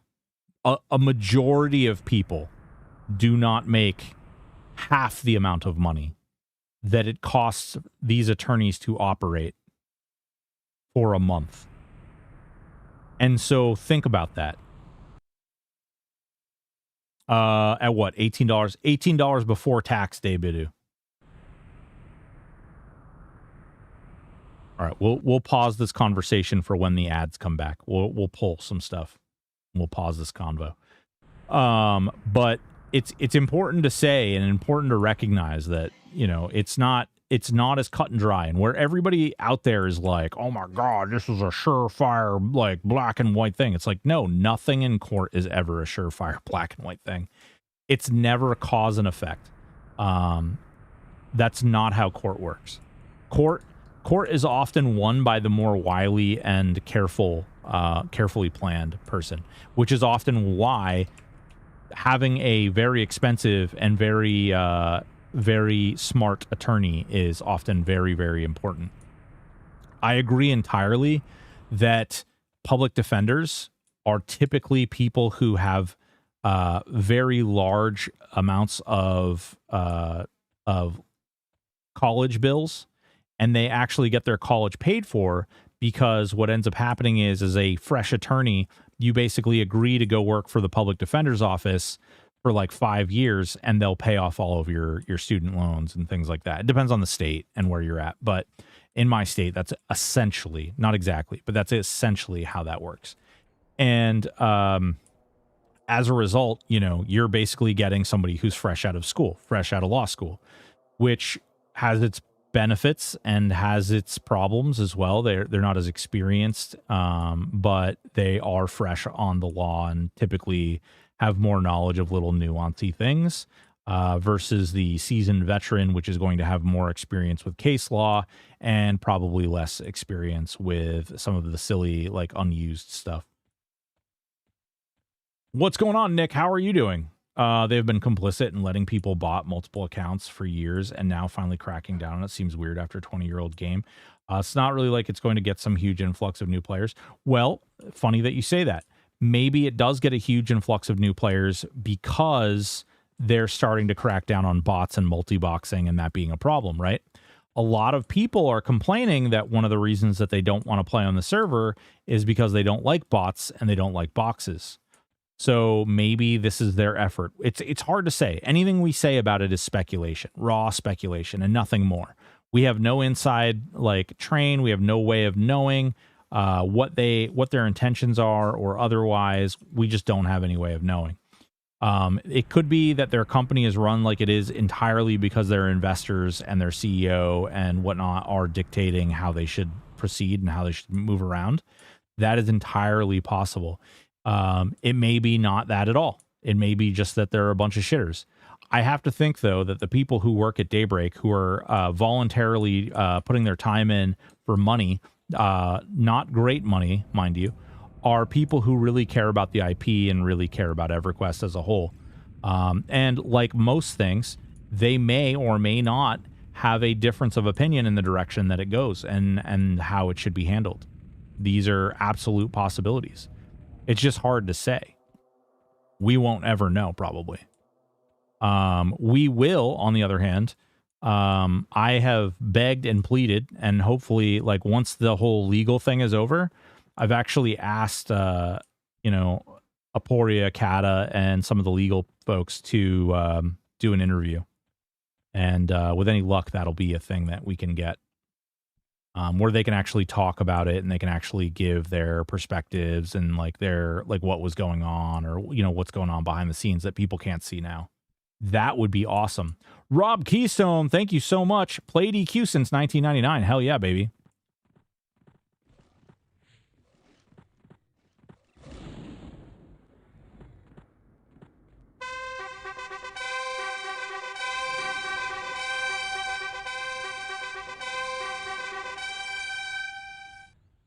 As long as we stop asking them what they're... Listen, We got to start coming up with some more creative, less trolly questions. We gotta stop asking like really bizarre. Like, I will also say, last week more than ever, I had to delete a lot of questions that were about like when the game, like when you guys can change things. They really shouldn't be talking about a lot of that stuff. And I need to be a better host by like kind of negating some of that stuff, because they really shouldn't be talking about what may or may not come in the future. They would like to do the world, right? They would like to do you guys all the best possible service that they can offer. But at the end of the day, they really can't talk about that, and they shouldn't be talking about it. So I do like to make sure, like I do as a host, I do want to make sure that I'm protecting them from possibly answering something that could put them in a bad spot. And I hope you guys understand that as viewers. Like, that's not anything personal. It's not anything against you guys directly. Let's see here. Counterpoint. Wait, have they been complicit? Yeah, we read that one. Counterpoint. They can make a bot-friendly server, let people bot 72 accounts if they want, instance everything. They'd be a like folks who'd say, shut up and take... So, Davido, my understanding is they created a server that was similar to that, and nobody played there. I'm not saying that they did it perfectly, and maybe there's some alternative, or maybe there's some other way that they could have done it. I don't know all the details, and I don't want to speculate too much without knowing all the details. Again, Rob Keystone, thank you so much. I am rocking a Ranger Warrior Beast Lord. We are leveling this up as a way to kill and solo Zeb really quickly. This build is very, very strong, very, very high damage, and it's been known as one of the absolute monsters to kill Zeb really quickly. It's not a stable fight. It's more of a, I have to outdamage you before I die kind of fight, but at the same time, can be really good. If there's a settlement, there will likely be an NDA involved. It's quite possibly furry sacks. However, if we look at one thing that we learn to look for in behavioral stuff is typically history equals future. So if someone has done something in the past, there's a much higher likelihood of them doing in the future. And believe it or not, Daybreak does not have a history of like NDA weird agreements. In fact, if you read the agreement they came to with both Project Quorum and with P99, it appears, and this is speculation, it appears that they, the server holders themselves are the ones who did not share the actual documents publicly, not Daybreak insisting that they not be shared. We found out something really vital with that when we were reviewing the agreement with P99. P99 had agreed or said it was a mythological creature, come to find out, that it was locked in Velius. Truth is, they could have gone all the way to depth of Dark Hollow. They just opted not to do that.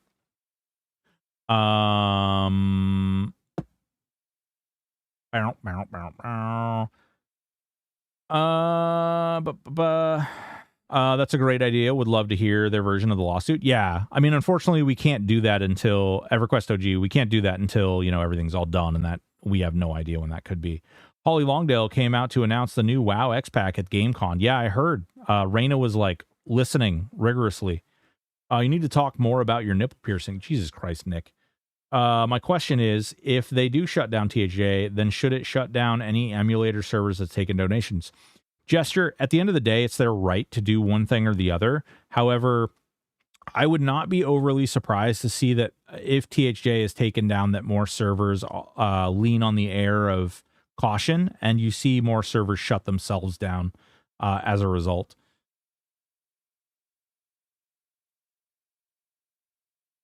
Hey, I'm trying. Most of the good questions that aren't jokes are game change related. Yeah, Zanarnar, I know. I will bet you 1 million plats that you will still get at least 2 to 3 questions about changes. Oh, Don Rexu, I always do. And some of them I let through, and most of them I don't. Only thing we know for sure is once a lawsuit is over and they win play modes, but anything past that, who knows? Yeah. They did that with Rizlona, and it was less popular server. Okay, Rizlona was the one. I don't know all the details, but yeah, apparently Rizlona. Lock out every zone except Planet Justice. Rizlona, that is because botters can't exploit normal players there. That's not true. So I don't know how many of you guys actually bought, but I botted the crap out of Live EverQuest. I love you all. Please don't hate me.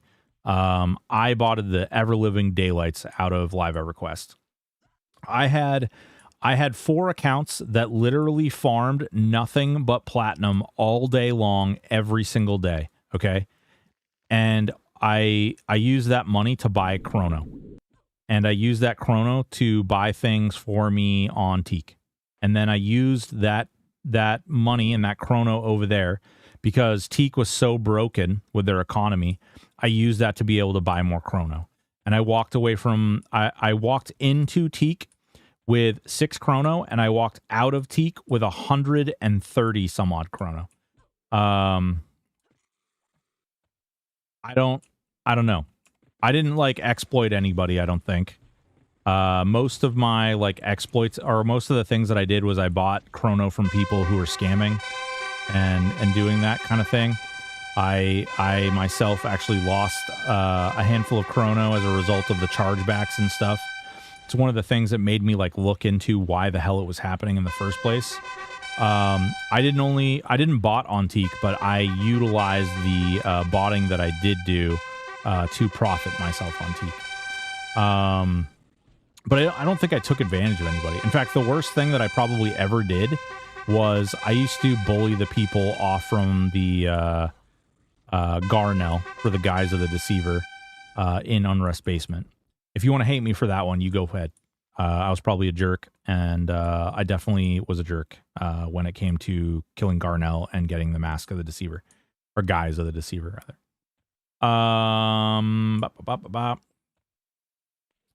Yes. So, Gesture, the plan is to put out a guide for this build.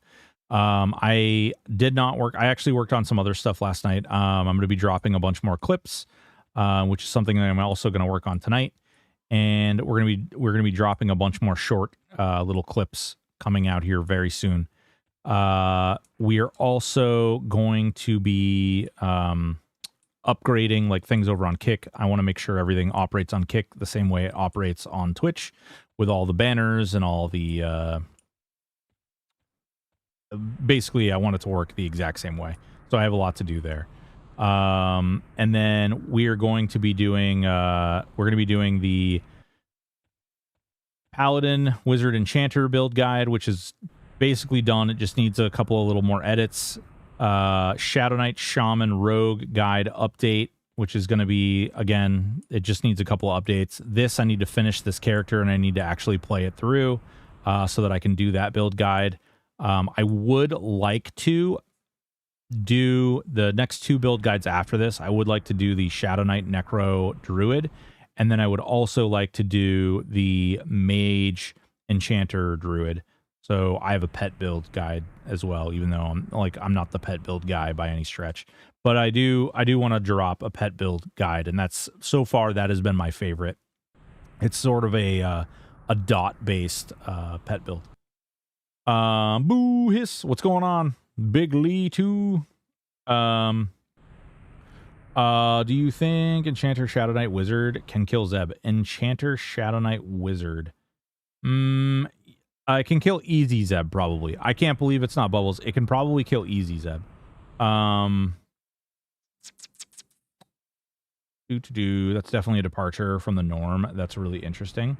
P99 still could go to. Yes, it still could, but it won't. Because I don't think there's any world where Rogan allows it to go to Depths of Dark Hollow.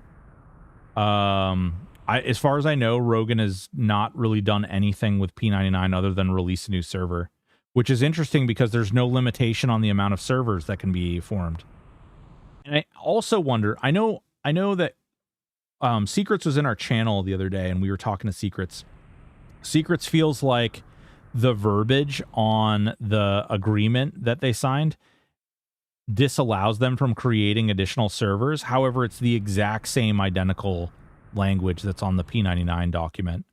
And I wonder if there could be like a Quorum 1, Quorum 2, Quorum 3, Quorum 4, whatever, Quorum Blue, Quorum Green, Quorum Red, whatever the case may be. I wonder if that's a possibility, if that's something that could happen. Although the player limitation per server could be interesting. I don't know exactly how that would play out. Want to buy Classless 1.0? Yeah, Classless 1.0 is a lot of fun. My issue is that most folks from outside are posting things that are blatantly not true, like taking donations is RMT. There is a huge difference between the two. Okay, we haven't talked about this, all right, but I'm just going to put it out there. And this is going to be at the detriment of many people.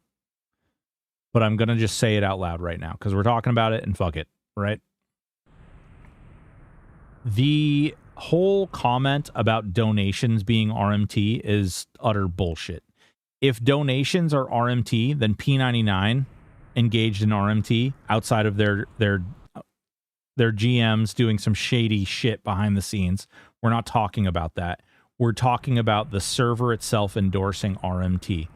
So if taking donations means that you are RMTing, then P99 RMT'd, and so did Quorum.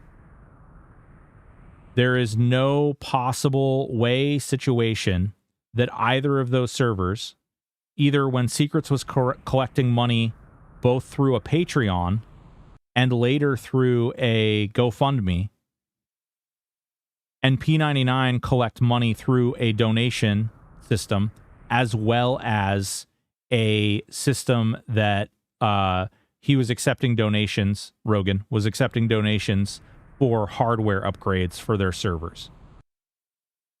If either of those things counts as RMT, then sure, great. But if it's RMT, it's a total everybody's RMTing.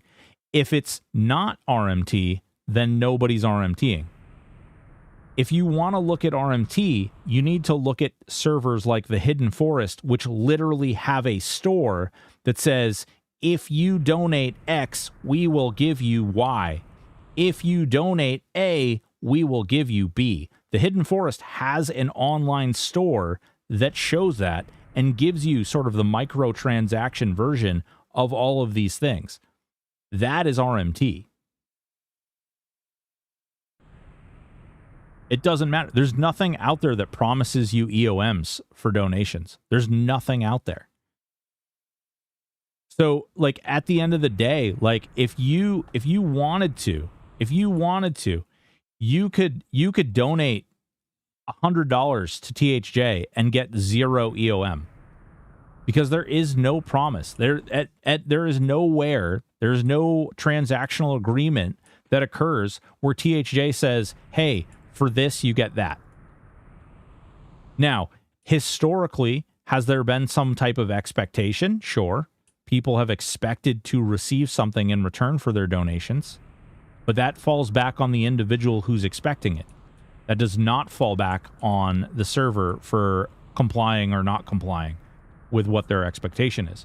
There is no agreement, contractually or otherwise, for them to do that.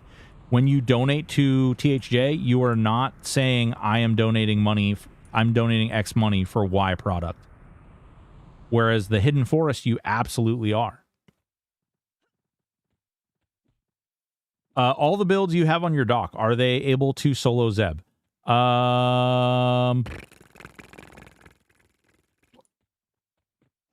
Yes, I think so. I believe they all are, yeah.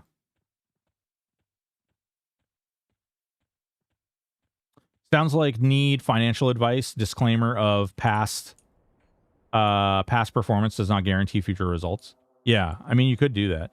Okay, since we're talking about this, isn't THJ just an EverQuest mod? I mean, what's the difference, really? Mod makers donation. So mods can be illegal. There's nothing... The problem or the complaint, okay? The complaint that Daybreak is trying to make is that by altering the game fundamentally, right? By fundamentally altering the game, they are creating a competing like they are creating like they're competing with EverQuest.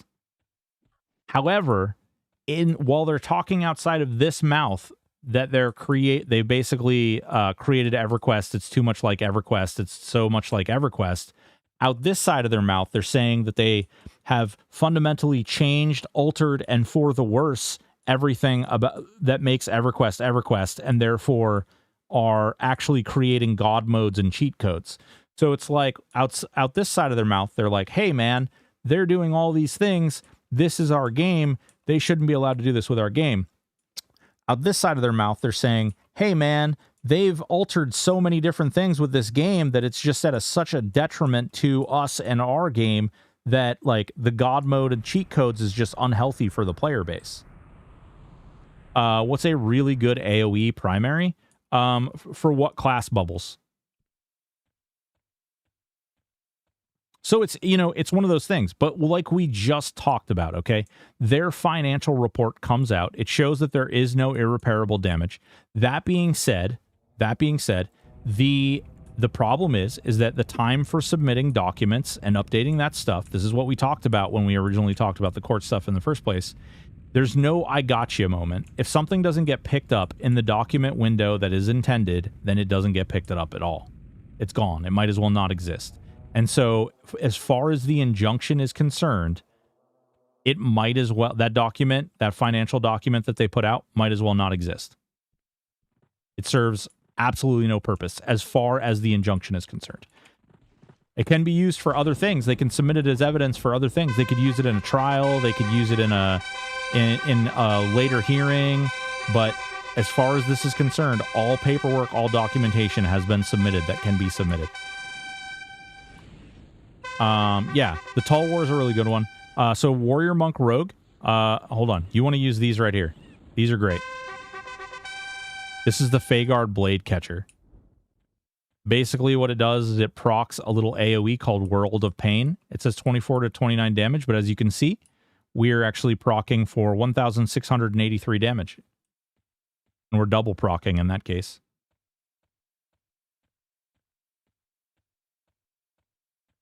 So it kills things real good.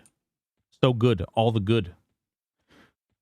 Let's see here. Cheddar Quorum, Pepperjack Quorum, Swiss Quorum. Yeah. Is Quorum locked at Velius or Pop? Quorum is locked at Pop. Quorum is currently at Lucklin. 2 gain C. Sorry about the delay in that response. Sometimes when I get on my podium, I have to let it all out. Otherwise, I'll forget what the hell I'm talking about. I have the severe ADHD dizzle, and it eats my brain up a lot of the time. Okay, since we're talking about this, isn't he? Yep, sounds like need financial disclaimer. The only thing keeps me from donating to the server is no money to spare, and I do it just because I love the server, not because I'm expecting something. Yeah, I think that's fair, and they don't ask for anybody's money. It's free to play here. You can play for free, completely free. You don't need to donate a goddamn thing, and you can listen. You want to know? You want to know the secret? You want to know the secret? If you want to make EOM without freaking paying a goddamn thing, here's what you do. You go out to like a zone like Umbral Plains, or you go to Sebelis, or you go to Plane of Fear, Plane of Growth, you go to Plane of Fire even. It doesn't matter. You go out there, you kill as many mobs as possible, you loot as many items as possible, you sell them to a vendor. You go out there, you rinse and repeat this, okay? You rinse and repeat this. You could farm items. And if you get lucky, you're going to make a lot of money off from some items, but you're going to have to go, you're going to have to get the item, then you're going to have to take the item and sell it on the bazaar, which, you can have multiple accounts in, which isn't terrible. If you get that, good, great, lucky, good for you. However, that being said, you can just go farm raw plat, and you can turn around, take that plat, and you can literally buy EOM with it. You can use that platinum to either buy the items. In fact, it's actually cheaper to just buy the items right now, because I think EOMs are still like absurdly expensive. Yeah, they're freaking absurdly expensive. This is ridiculous. Like, look at that. That's absurd. That doesn't even make any sense. So, okay. So if the cheapest EOM right now is 4,600 plat, just buy the item for freaking platinum. The only items that you cannot buy for platinum, I think, are the bags and the really big thing. And that was a bug. Like, that's not even intended to be that way. It just, they didn't get the patch out before the lawsuit happened. And they consider that a change, so they can't implement it. Like, it's dumb. It's dumb. All right, I'm off my podium now. I love you all. You're beautiful.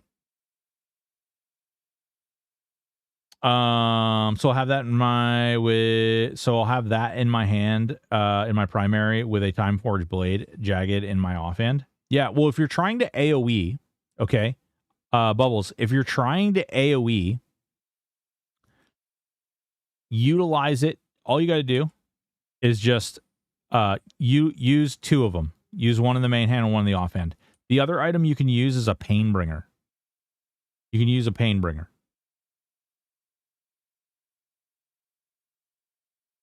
Some illusion items are EOM only. Yes, but you can get illusions for pretty much everything. As long as it's legendary, anybody can use it.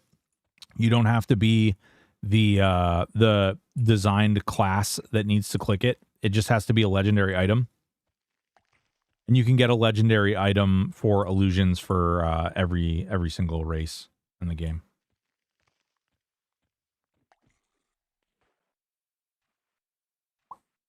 Yeah, I love you all.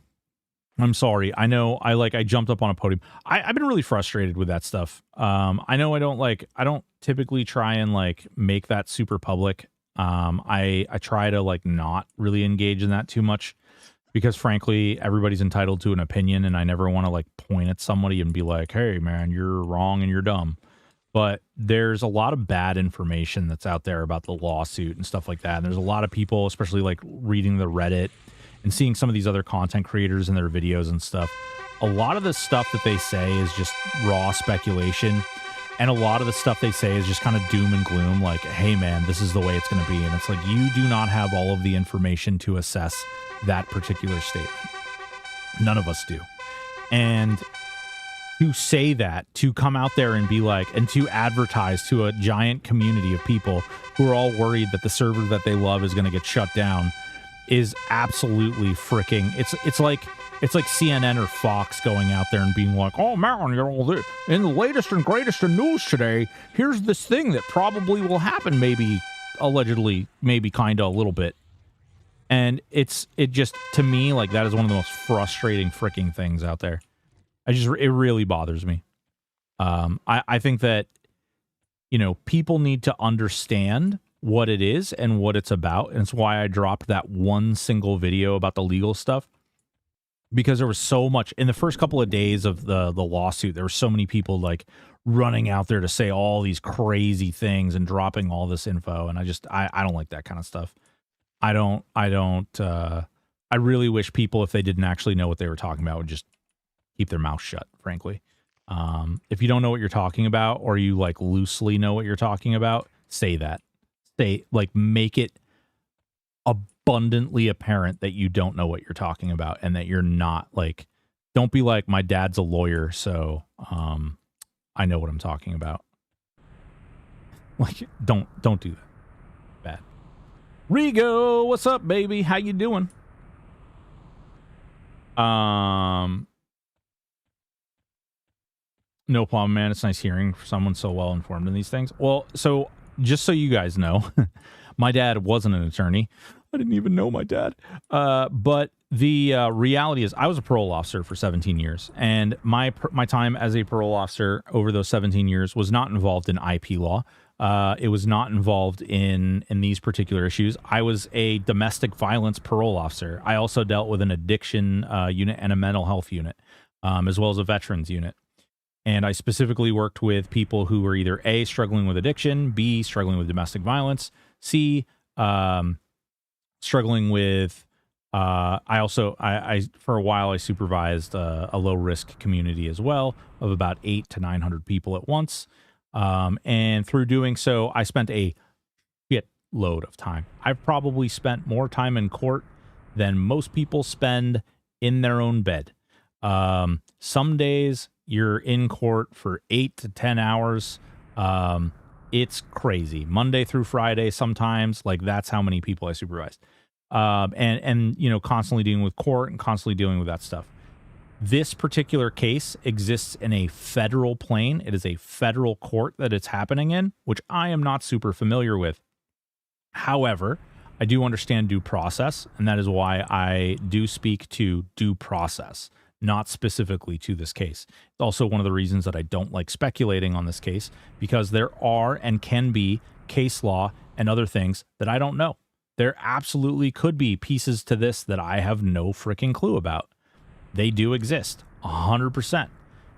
What I do know is due process, and that's really what people should be paying attention to, is due process, and making sure that, you know, how that process works. Yeah, as a vet, no problem, dude. I love vets.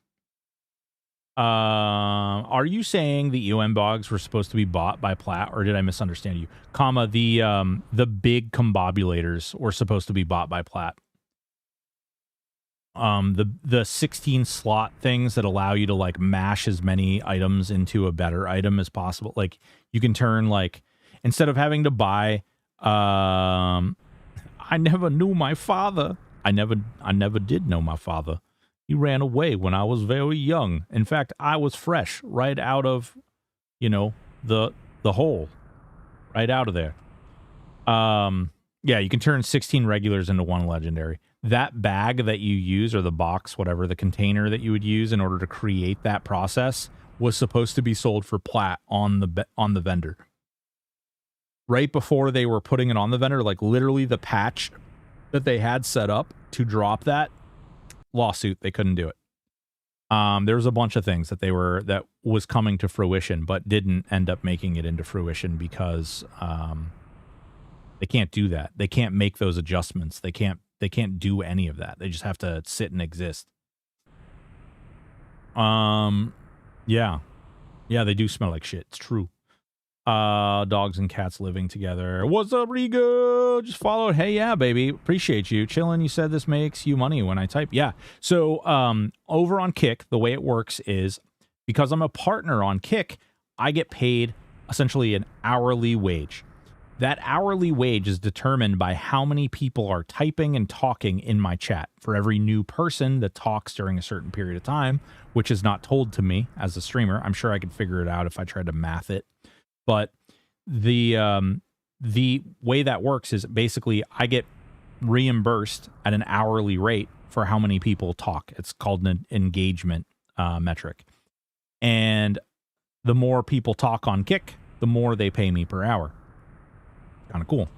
Are there ads on Kick? No, there are no ads on Kick. Right now, as it stands, I believe most of their revenue that they use to fund that is obviously it comes from their gambling side of their company. The Kick site. Here, hold on one second.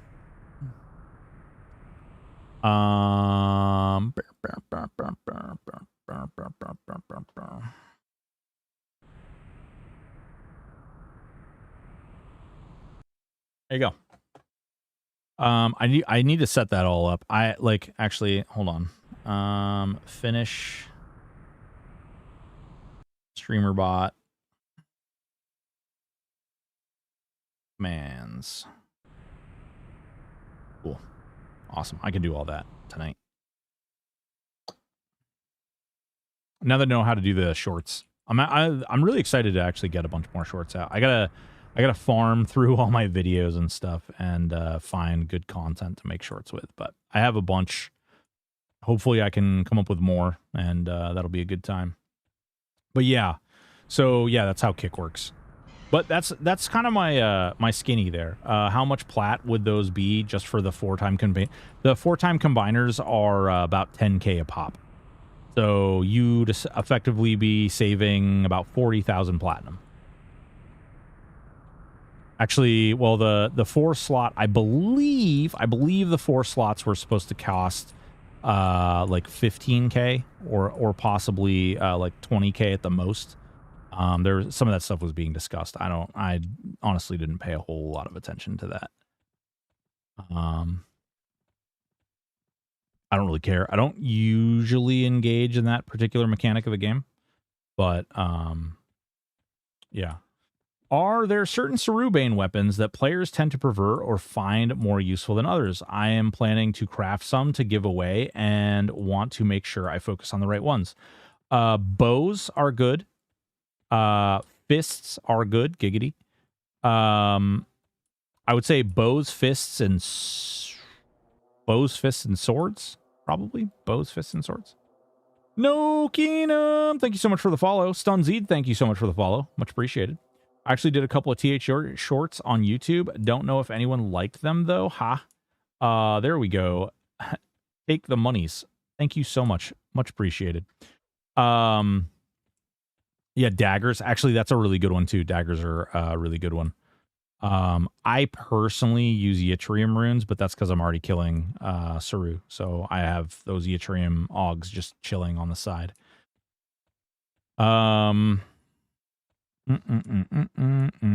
Well, we are getting in a weird spot now where we can actually start putting some points into... Do Coat of Thistles. That's a damage shield one. We're actually getting really close to 1,000. Might as well do these next. Or do we want to do the bow things next? Archery Mastery.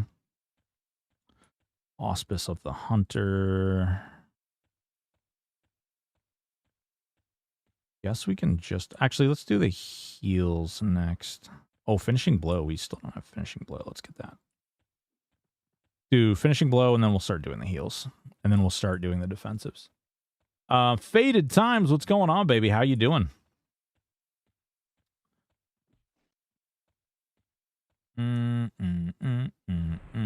Just redeem some emotes. I really do appreciate it, guys. I know it's a little bit of a hassle to go over onto Kick 2, and I really do appreciate you guys supporting me everywhere I'm providing content. It means a lot to me. I do this for a living. I know the biggest thing they say is like, oh, don't stream as a business. Do it as a hobby. Well, guess what? I do it as a goddamn business. I ain't gonna let nobody tell me one way or another. I enjoy doing this. I am uniquely positioned to be able to do this, which has been a blessing in my life. I paid a lot of price to be able to do this, but I am positioned in my life to be able to do this, and I do enjoy it. I enjoy helping people, and this is a way. This is a really twisted like mindset, but I really do enjoy helping people. It's one of the reasons I became a parole officer. I really do enjoy being able to like provide people and teaching people and like helping people. One of the really cool things about doing this is that I get to help people who are actually not only interested in being helped and who are looking to improve and build and learn, but I'm also helping people who like are genuinely... Oh, crap. I'm also helping people who are genuinely like, you know, not for nothing. Like when you're a parole officer, not everybody wants the help. You know what I mean? People typically like measure your success by saying like, oh man, you're making a real big difference. But I'll tell you this, in all my years, like the difference you make becomes very apparent. And there's a lot of people out there that are forced into getting help, but don't actually take to the help because they're not interested in changing or altering their trajectory in life. And that's a really hard thing to knuckle down with. And one of the great parts about doing this for a living is that everybody who is here wants my help. And one of the things that I really love doing, for those of you guys who weren't here for the month of July, the reason we don't have eyebrows, the reason we have this really weird beard, is that I get to use my platform to kind of like use it for philanthropy, right? We helped veterans who are struggling with mental health disabilities, issues, problems, and we raised $6,500. And that's because of you guys are fucking awesome. And we were able to do that, and I'm able to do that in my current position and do this and like raise money and really bring home the bacon for these people who really need advocates and like reach out for advocates and want help, and to many extents who really deserve the help and should not that these other people don't necessarily deserve the help, but to some extent, like, these people actually are reaching their hand out and want help and want it for the right reasons, not so that they get a smaller sentence or not so they can manipulate this or that or the other thing. Like, it's huge, and that feels really good, and I appreciate it. I really do genuinely appreciate everything you guys do and all the support you guys have given me, because it allows me to do those things, which is magical. Just redeemed random sub emote unlock. Ooh.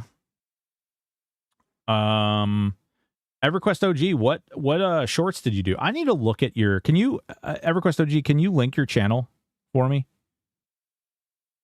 I'm pretty sure, because you're EverQuest OG on YouTube, right?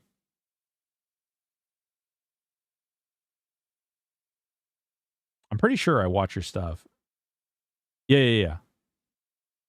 That's what I thought. I just want to make sure, because with SEO, it's really, it gets messy. I've learned that the hard way. Right now, I'm trying to lock down my name on Instagram and Reddit, so I don't have to be known as, like, Salacious Aardvark or whatever the hell they attach to my name. Finally, 64. Hell yeah, Bubbles. Get it done. Honestly, I'll probably hand them all over. I have several OGs I want to give away as well. I'll probably hand them over to you to do, like, a giveaway or something. Cool, dude. It legit took me 15 seconds to set up an account after following your link. Just followed. Hell yeah. Thank you so much, Lost Up. Don't forget the 69. I worked hard to pay for that. Listen, hell yeah, dude. The 69 cents, we definitely got that done, Death Star. I think, I don't know, like, the competitive aspect in me really wants to raise money for those guys again this year. Maybe a little closer to winter time. I don't know. I really genuinely, I like a lot of the people. I really like the fact that, 93 to 95% of the money that they raise goes directly to help the people. I think that's pretty substantial, and a lot of different charities don't do that. And like I said, the competitive side of me really wants to beat the fucking pants off that chick who's in first place. We're in second place. There's nobody else who's even close. We can do it. I have faith in us being able to do it. I think we can do it. So yeah, I personally, it is instilled in my heart and in my mind that we raise more money than them, because this community's cooler. Period.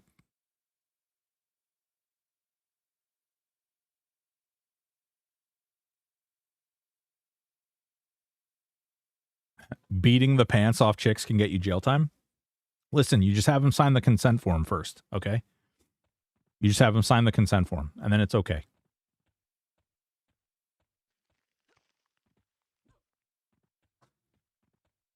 You also have to prove that it was not coerced. This discussion went weird. Anyway, what's going on, Big Wojo? How you doing? Crap. No? I keep missing the bugs that spawn there.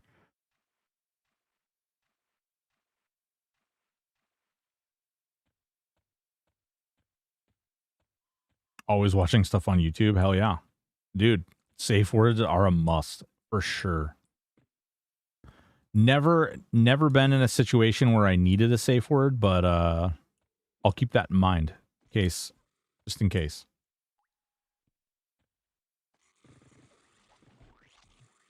When I do, find myself. Got an error when trying to share YouTube channel link here. It's just EverQuest OG on YouTube. Oh, shit. Interesting. I'll have to check that out. I don't know. Maybe the links are shut down. They may be shut down. Ravon Lunatic, what's going on, baby? How you doing? Lots of unedited long-form gameplay stuff. I find a lot of people do a lot, like, especially in the EverQuest community, a lot of people do the long-form unedited stuff. My safe word is French fry. Oh. Lurking before sleep. Oh, right on, dude. Well, I appreciate you. And I hope you sleep well. make sure you should watch my new YouTube short and just keep that image in your mind while you're sleeping. It'll be great. What could go wrong? It seems like a wealth of glory and fantasy all in one. Hell yeah. Hell yeah, brother.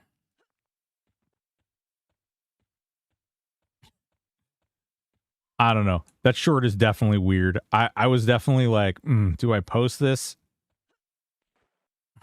You have a bunch of likes already? Awesome. I honestly, I posted it and I haven't even looked at it. I was worried that it would do that poorly, and I was just like, I'm just gonna let it ride and we'll see what happens. I'll check the analytics later. It's my very first short, and I'm gonna, like, I have a bunch of stuff that I'm gonna drop. I want to drop like 15 shorts a week, which sounds like a lot, I know, but I feel like I'm enough of a goofball that we have enough moments throughout the week, especially, oh my god, when we do the dressing and drag at the end of the month. That's gonna be worth 1 million shorts. Come on now. So yeah, we're gonna do that. It's gonna be pretty great. Well, then again, never mind. You don't have cleric, so no guaranteed crits. Are you pulling full zones? No, I'm not. Right now, I'm not pulling full zones. This build is kind of slow, and being a gnome, you actually like you hit some really weird places where you like get stuck in this zone. I only have, so after I do this cloak, I just have these 2 items to level up, and then I'm going to level to 65, and then it'll be a moot point. So basically, we have, once we level this up, we will literally have just this cloak, and then we have these 2 items. I could do the earrings too.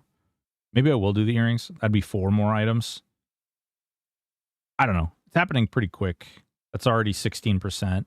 If we leveled up all 4 of these, the only other thing, I mean, I could do, I can't afford them. I could just buy the earrings.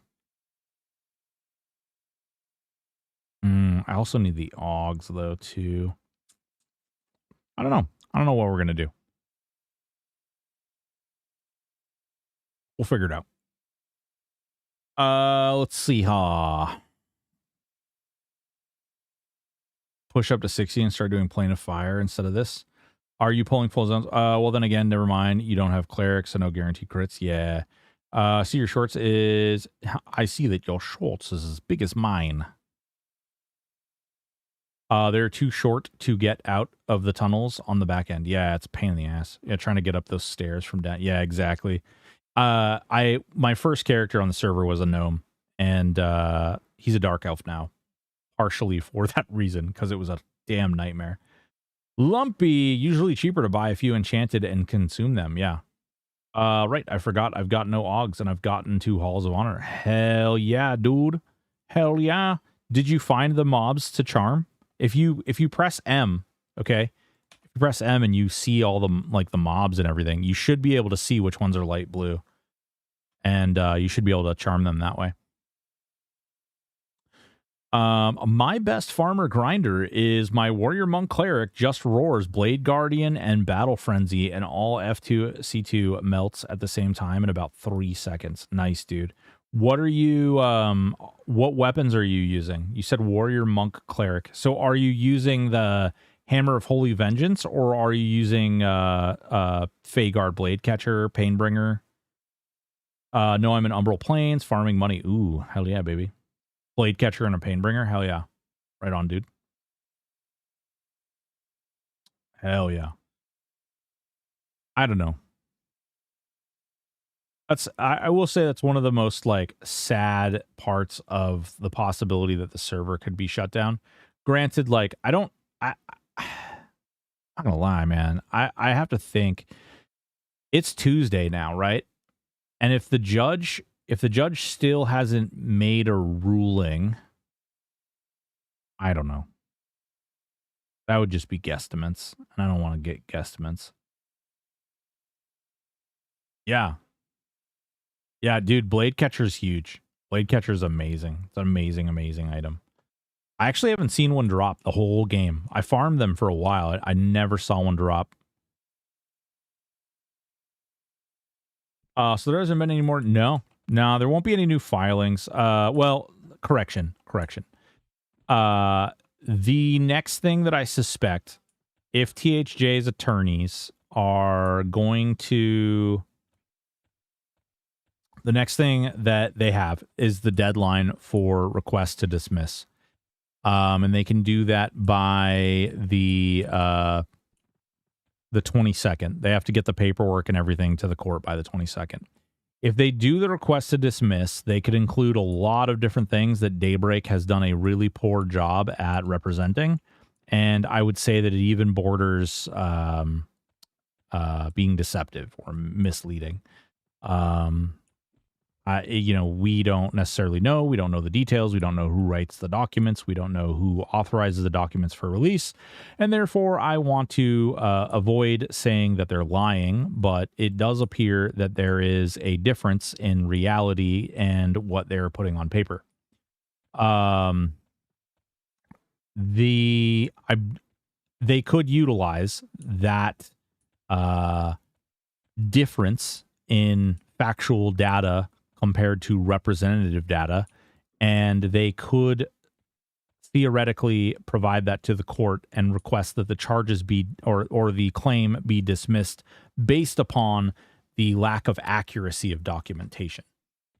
Whether or not that's granted, that's entirely up to the judge, and that could be something. Different judges do different things. I've known judges that like certain things happen and they just get pissed. I've seen a judge legit dismiss cases because like an attorney wasn't ready, did something wrong, and like the judge will just be like, yeah, this is dismissed with prejudice, which basically means they can't recharge it.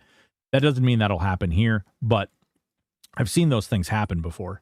And so, it is a possibility.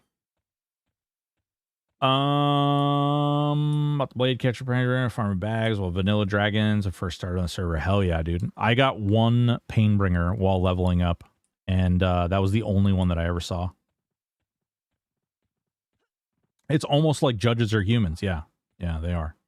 They have a guiding light, though, that basically is the law itself, which is a very, very, they have to adhere to that. And so one of the things that, one of the reasons that I initially thought, and still kind of do believe, that they took this under deliberation is that they wanted to sit down and review all the case law and everything and make sure that they're going to make the right call and be able to cite accurately and appropriately all laws that apply, all case law that applies to their ruling.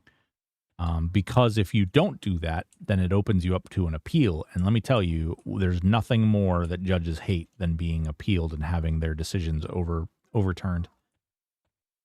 Legitimately drives them fucking nuts, man. I don't think there's anything more in the world that pisses a judge off than having their decisions overturned. It's crazy. And understandably so. Like somebody coming in after the fact and undermining you. That never feels good. No, I'm not. I am not a part of the development team. I am merely... I'm a content creator who used to stream live EverQuest. I used to stream the Teak server, actually. That's what I started with. And I got banned from... I didn't get banned. I got suspended from Teak for a little while. And then I got really bored with Teak because of all the crazy shit that was going on. And when that happened, I just got between the chargebacks and the chrono and the anniversary tower and everything, the Teak server was boned pretty hard. And so I was I tried playing a regular live server, and it was real bad. It didn't feel good at all. So I at the time I was kind of hanging out with Variety Void a little bit, and a guy named Coffee Badger redeemed a channel redeem to make me play THJ. And when they did, I came over here and I played THJ, and I freaking fell in love. And I've been playing ever since. And that was November 1st of 2024. And I met the devs on that same day. I met Kata. Kata and I, the first time we met, we got into this nasty argument. Really nasty argument. did not start off liking one another. Not even a little bit. But yeah, we got into this nasty argument, and it ended up going really well. You know, I got to know them, and they're really good people, and they like what I was doing, and so, you know, they share, like, I became friends with Kata and Aporia, like, outside of the game, outside of the THJ world. Became friends, and we hang out and talk and play games, and yeah, it's been a really great experience. I've met a lot of different people through this, and it's been great. But yeah, I do, I'm not a part of the development team. I do get to, like, test things. They gave me access to the test server so I could make content a lot easier. They were very generous with that, which is really nice. Outside of that, that's pretty much it. I I don't even know anymore. We were co-running the stream team for THJ, which was not attached to THJ. It was just a bunch of fans who were playing and streaming the game. But yeah, I actually don't know where that stands right now. I have no idea where that stands right now. Weird. Where do you go to farm blade catchers? You go to Sebelis, and you go and you kill a chef who's over in he's like right as you go down, you take a right and you just go across the bridge, and you just keep following that until you get to these 3 rooms, and you kill all the frogs in there. Farm all kinds of fun stuff.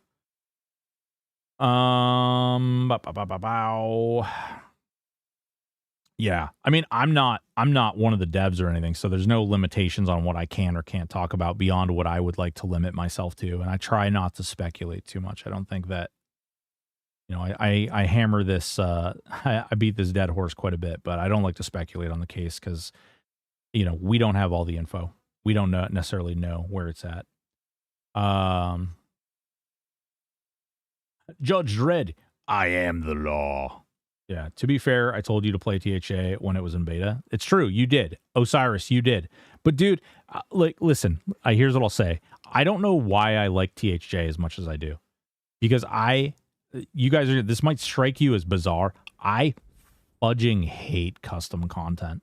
I hate custom content, okay? Hate it. Hate it. I'm saying it. I do not like mods. I do not like any special weirdness. You want to know the thing that I hate about Project Quorum more than anything? Secrets, like, will think about something and then have it change the next day. You have no idea that change is coming. It's just like, boom.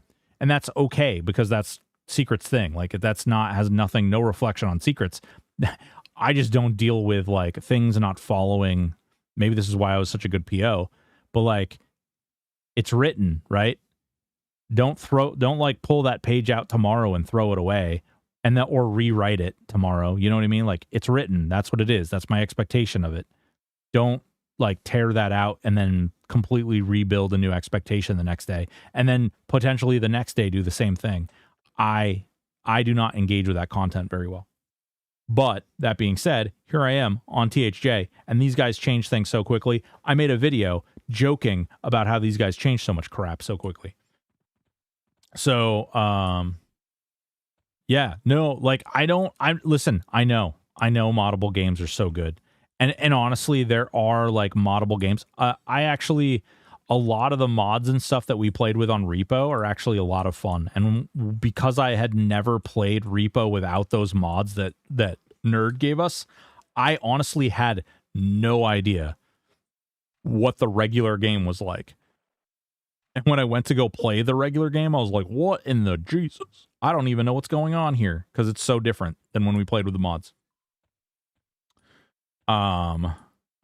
But yeah, I don't know. Like, when I played like Dungeons and Dragons and Vampire the Masquerade and, like, tabletop games and stuff like that, I do not like homebrew rules.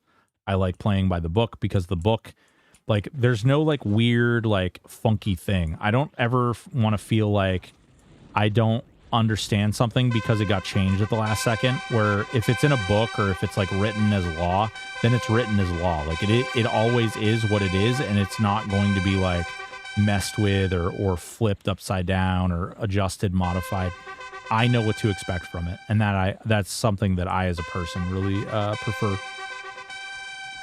Which is a really weird thing because I worked in a job, like my job as a parole officer literally every freaking day. One of the advantages and curses to that job was that every day you came in, you had no fucking clue what you were going to deal with. Literally no clue. It could be any number of things.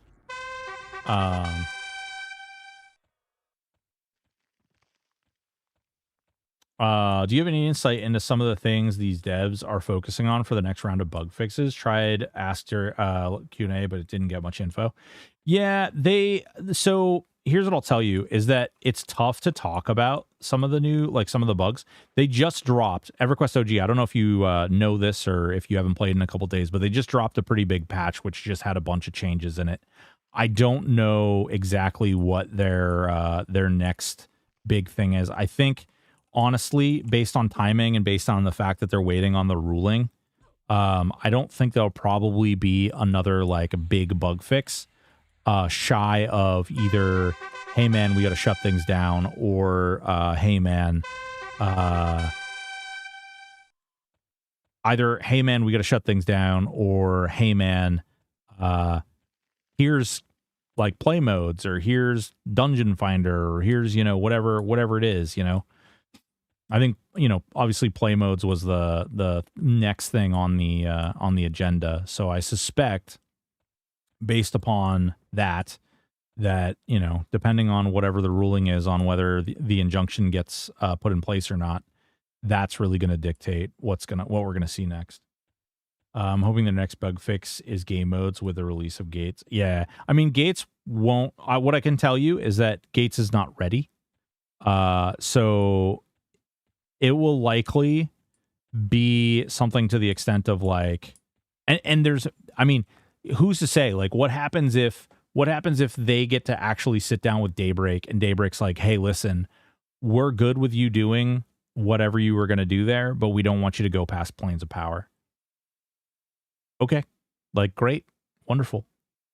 I know that sounds poopy for some people, but like, I mean, I'll take play modes and the Dungeon Finder. I'll take Dungeon Finder too. But, you know, being limited at planes definitely comes with a sting. But honestly, it could be a hell of a lot worse. Yeah, I can turn my camera off so you can give the dog a treat. Okay, my camera's off. Oh, she's not dumb, guys. Oh, camera came on.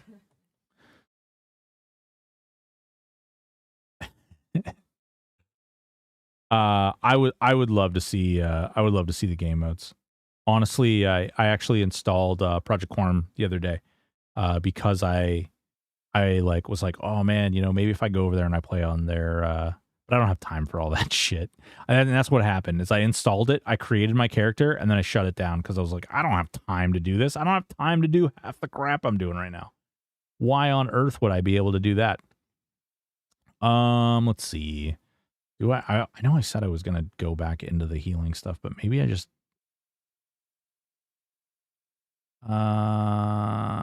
active free. Let's do the pet stuff, I guess now. Pet crit. Warders alacrité. Flurry. Ooh, flurry on the pet's gonna be really good too. Actually, that'll really increase the damage of the pet. I don't know. That's just, you know, honestly, they'd probably beat me up for even talking about some of that stuff, but like, and that's not their reflection. That is not their interest, and that is not in any way a representation of them. That is me and my opinion, and that's all that is. So, Daybreak, if you're listening, I love you, but don't, man. You know what, Daybreak, if you're listening right now, if you actually watch my videos, I know you've named me in your lawsuit. But if you actually listen to any of this stuff, man, please just come to, like, try to sit down with them and have a conversation. They really are fans of your project. All of us are fans of what you have. And we would love nothing more than for this stuff to come together Stop beating him. We can see you. Yeah. Like at the end of the day, guys, like it's we all love this game. We all love every bit of it. And at the end of the day, man, I think that everybody's ready for this legal shit, this legal cloud to be done with, and for us to all be us as a community, be able to sit down and just like come to a term. I mean, there's so many different things that could be done where you guys could make money off from this. Like there's just so many different avenues that you could walk on, but it's gonna take people sitting down at a table and having a discussion to make that happen. And I really, from the bottom of my heart, like mean that. It's, I don't know. I know there's a lot of bad air out there and people talking smack about, Daybreak game devs and, it's funny to make these like really inappropriate, grossly inappropriate and grossly offensive jokes and stuff. But, at the end of the day, like it really doesn't help anybody and especially doesn't I don't think it's really representative of the people who are involved. But yeah. Waldstein, what's going on, baby? How are you? You forgot how slowing AA is without legacy AA. Oh yeah, the veteran AAs, yeah, for sure. If Daybreak Games is listening, hire these dudes and let them make your next TLP the new THG and be happy. I mean, they don't even have to do that. Like, there's so many things that they could do that would be so simple that they could make money on. Like, they could build from. You know what I mean? And I don't like. There's a hot take out there that I've seen that I think is probably pretty accurate, and that is that, I don't think that there's a world that these guys get hired by Daybreak. Daybreak is a relatively small company when you sit down and you actually look at the amount of people that are working there, as opposed to like the amount of game that gets created, produced, etc., etc.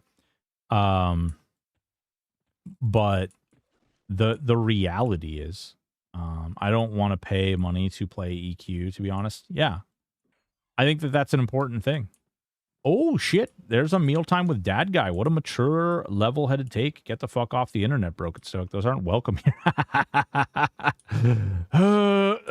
Yeah, shit. Mealtime, how you doing, baby? Did we get a shout out for our mealtime boy? Hey, Valstein, can you give Mealtime a shout out? Mealtime, if you like listening to Raina talk, then you're definitely gonna like listening to Mealtime talk. The boy has got an absolutely sexy voice with an absolutely sexy freaking wonderful accent. And let me just tell you, he cooks, he cleans, he plays games. He plays great games too. 7 days. I mean, he was playing oh god, what was the cat one? That was actually a fun one. I actually watched all his YouTube videos on the cat one. I didn't catch his stream. He and I have been streaming on like weird places together. So it's kind of unfortunate that I don't get to catch a lot of his comments and a lot of his content. I don't know, I'd rather pay for it than not get to play it at all. So I'm saying Get Daybreak is a business that owns EQ IP. So yeah, well, I think that like there's a lot of comments, like a lot of dirty comments. Like they listed in their legal paperwork that THJ devs have made comments about getting like a licensing and stuff. And then they were like, yeah, right. And essentially, that was taken by a lot of people, and probably rightfully so, that, Daybreak would never give them any kind of license or anything. But at the end of the day, like, it sounds really edgy and sounds really cool, but you could be making a like insane amount of money if you sold licenses for your game. If you did that and put people like in a place of like being able to do this. Because on the flip side, and much the way that people were just saying like macro quest, like it appeared for a really long time like they were allowing people outside of the TLPs to use MacroQuest and you know, run cheats and things like that. And then all of a sudden one day, right before Teak actually launched, they just started like knuckling down and really destroying a lot of the people using MacroQuest, which, you know, is their prerogative, of course. But you could be theoretically making insane amounts of cash. You guys could be like the most profitable company out there if you would just like sit down at the table and innovate, you know? I think the innovation that could occur could really be magical. And it's not that I don't think you guys have the ability. I often wonder if Daybreak is, if their hands are tied by investors.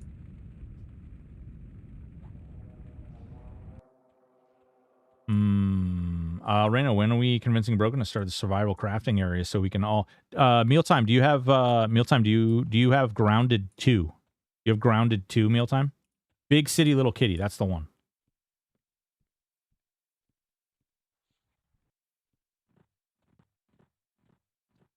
Daybreak staff are wildly overworked and understaffed. Yeah, exactly.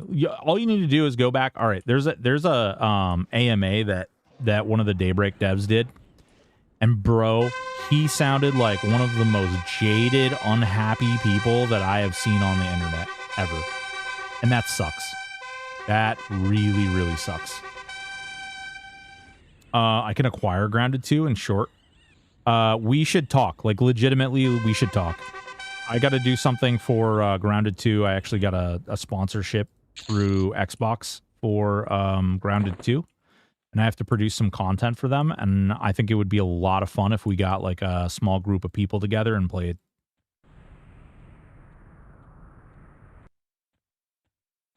Like, we don't have to get like an army of people, but if we just got like three or four people, I think it could be a lot of fun. Monkey, so I can't ever watch the live AMA since my toddler goes to bed when it's on. Could I send you a question on Discord and you save it for Thursday? So Monkey84, as well as anyone else in here, there's a section in my Discord where you can actually go and submit a question right now, and it will get asked on Thursday. So Monkey84, what I would tell you is my Discord DMs are a hot freaking mess. I have people sending me stuff like all day, every day, so much so that like it's become a little hard to keep track of. And I only like I've had to set it like control myself in a way that has resulted in me like only checking my DMs a couple of times a day.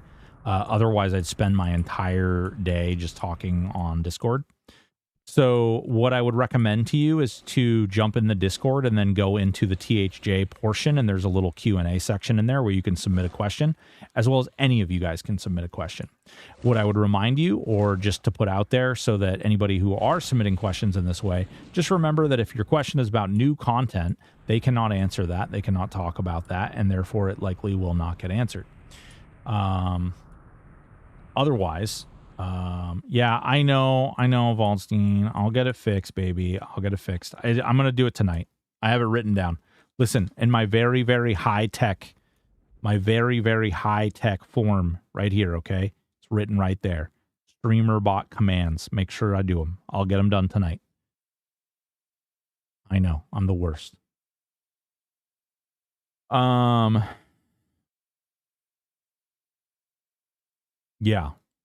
Yeah. All right, let's see. Yeah, okay, cool. Everybody spawned. Hell yeah. Thank you so much, Reyna, for giving me a shout out.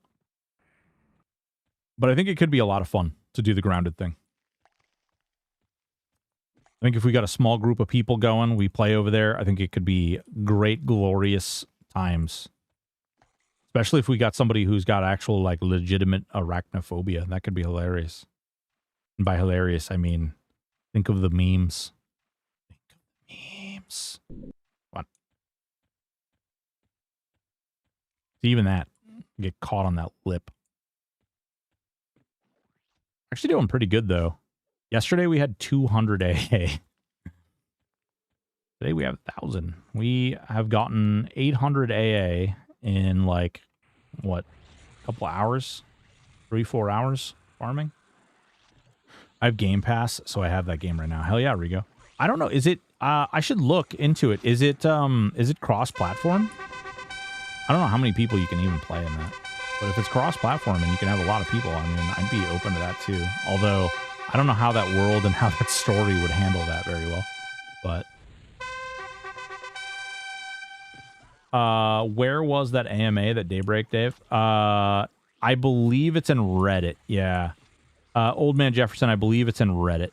I don't know if it's in the EverQuest Reddit or if it's somewhere else. I'd have to search for it. I haven't read it in a while. But, giggity, Reddit. But it's wherever it is. If anybody can locate it, you're more than welcome to link it. But they talked to one of the devs, and the dude was just, like, cooked. You could just tell, like, he was overworked, underpaid, that he was so burnt out from whatever his, whatever had him green with envy to be anywhere else. What is your AA target number for this guy? Honestly, I don't even have an AA target number, EverQuest. What I'm going to do is I'm going to level all my items, and once my items are all leveled, I'm going to just throw all the Augs in there, and I'm going to go try and kill Zeb. I suspect that it's somewhere around 2,000 AA to be, like, perfect. Most builds are at about max potential around 2,000 AAs. Some of them, there are exceptions to what I just said. But, so calm down. People who are watching this on YouTube after the fact, I know there are builds. You can post them. Post them in the comments. Go ahead. It'll be great. We can talk about it. Bloodsucking company doesn't care of its employees. Well, so Dolian, it might not be the company as much as it's like the company holder, right? So, and that's where we don't know, right? We don't know if EG7 is like coming in and being like, yo, Daybreak, you got to do it this way, and you're not allowed to do it any other way. This is we listen, I'm walking here, okay? You don't get to do any different. This is the way we do things here, okay? You're not gonna come in here and tell us how things are going on. It could be like that. It could be not at all like that. We don't know. Yeah.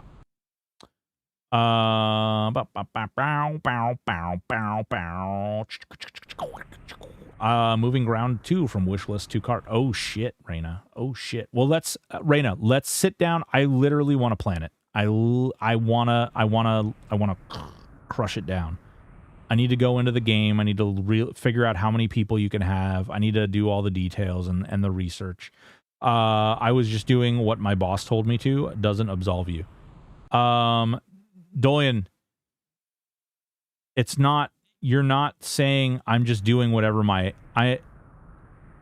the complexity of a business owning another business and you working for that lesser business is way less black and white than doing what my boss told me to doesn't absolve you. They literally control the money. So if they do not tell you, if they say you are not able to make this game or make this change or do this thing, or you have to do this thing, or you're fired tomorrow, that is basically the definition of compelling someone to do something. And whether that is through duress or otherwise, there's a ton of gray area there. It's not as simple as like, they're not out there like shooting children. They're out there trying to develop a game that costs money, and the people who control that money are the ones who are telling them what to do. You know, and we don't know in what circumstance that's being done. That's all I'm saying. It's best not to speculate the outcome or the mechanics when we don't even have it. We literally have no insight. All we see is the outcome.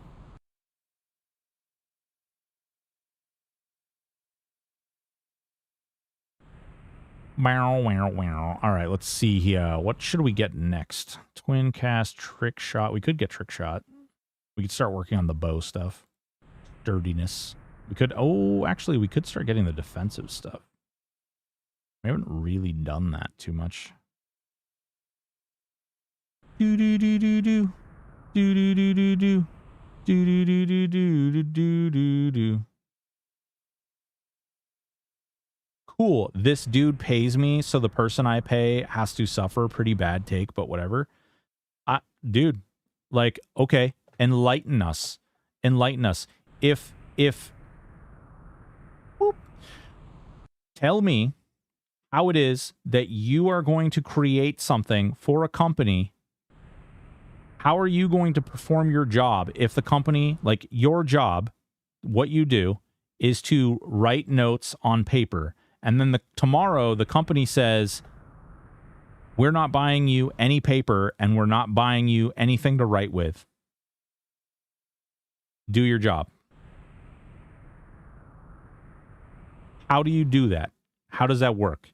How does that come to be? How is that like, if EG7 owns Daybreak and says, hey, we have all the investors, we control where your money is, how your money is spent, how that all comes together, and they come in and they say, hey, dude, I just want you to know that you can't actually do anything.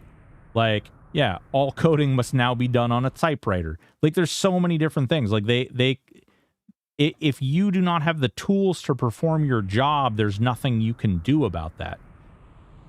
And if your livelihood depends on the money that you're making at that business, like if you make at such an income where you can't afford to leave, otherwise the rest of your life collapses, that is like literally function at duress. Like you are literally functioning because essentially that's how indentured servitude works. Like that's literally the process in which that occurs. I would love to hear more of, like, I'm saying this because I do want to engage with you, and I would love to hear how you believe that operates or how that acts outside of that mechanism, or how do you believe that they should proceed, or how do you believe they should move forward in this imaginary world that we've kind of navigated ourselves into. Like, I genuinely want to talk about this more. I don't necessarily understand your perspective.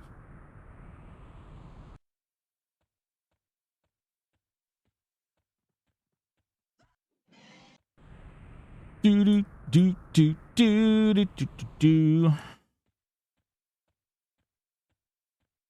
This has been like crazy. We've gotten quite a bit of AA. I still hate the zone.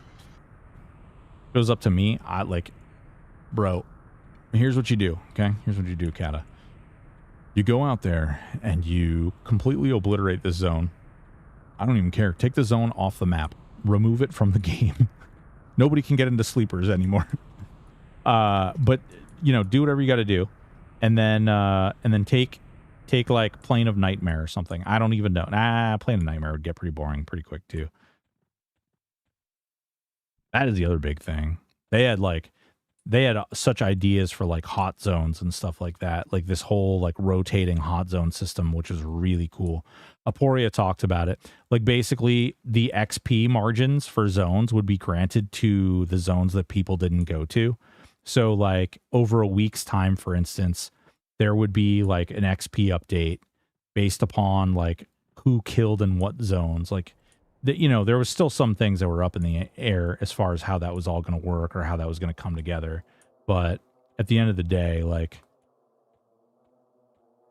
kind of wild to think about, like how you could mechanically move like the hot zones around based upon like how, I don't know, like I'm not quite sure how you, like, what metric you would use. Like how many people visit this area versus visit that area, how many mobs are killed in the zone. Cause like some zones just have less mobs. Like there's no way that you could possibly kill more mobs in that zone versus another zone just because of the limitations for how many. And then would you also would you also potentially remove certain zones from that list because they're like zones where you just shouldn't probably kill anyway? I don't know. There's a lot of different options there. You just measured it as a percentage of mobs killed. Yeah. Well, you could. Oh, a percentage. Oh, like per capita. You could look at the overall and then calculate it based upon the flat amount. Hot zones, but having progression quests would utilize multiple old zones would be an ideal. Yeah. Yeah, Cybergun, that's an interesting one too. There's a lot of things that could happen. That's almost exactly what Fangbreaker is on EQs, now TLP, isn't it? I don't know. Is it? I honestly, I've never actually played on Fangbreaker, so I don't know.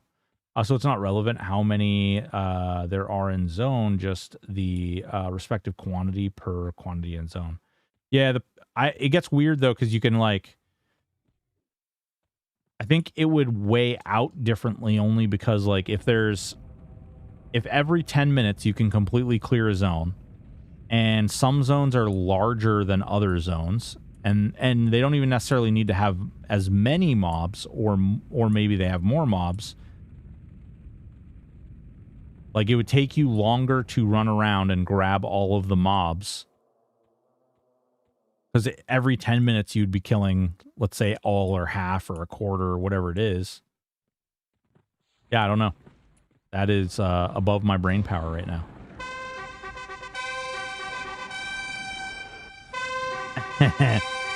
No, you leave the gnomes alone. The gnomes are nice. But if you want to do that for Rivervale, that's fine.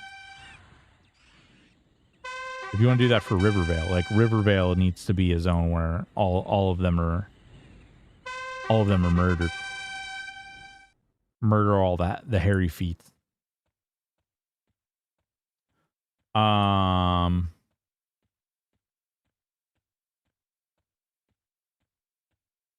Let's see here. There we go.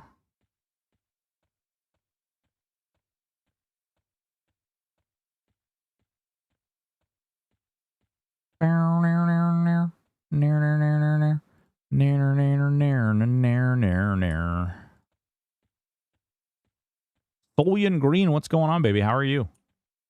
I missed your little message earlier. Day one hot zone, Jagged Pine Forest, for like nobody goes there. I mean, fair. Fair. I don't think anybody really does go to Jagged Pine Forest, right? Well, they did have to fix the bug with the like clicking into the zone, so maybe more people go there now. I don't know. I haven't gone there. Sounds crazy. Why on earth would someone go there? It sounds terrible. Sounds like weird stuff. Weird people business. Planar durability, physical enhancement. Is it time? Oh, sturdiness. Hit points, 7. Damn. I'm around. I often lurk when I'm... Oh, yeah. Cool. Well, hey, listen. I appreciate you. I do. Let's see. I like numbers. Autism power, go. Oh, man. Yeah.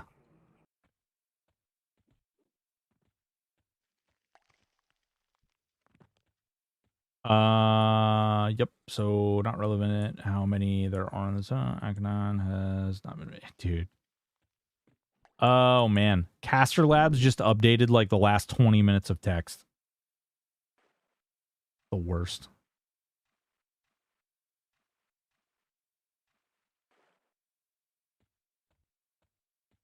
There's got to be, I don't know what the API issue is with chats, like multi-chats, but there's got to be something that can be done to make them like better.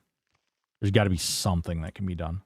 I wonder, like, I don't know enough about programming or anything, but I wonder if like somebody who knows how, or like has a working function, could like reach out to Kick and be like, hey, Check this cool thing out. It'll make your multi-chats absolutely sexy. We want this. This is good. More people will come to your channel and to your place if they can do this. This is great. Come be a bro. I only use Kick as an example because they have like one of the worst APIs right now. It's still very new. Like they haven't really done a whole lot with it yet. But what's going on, new ad? How are you doing? What are you doing? How have you been?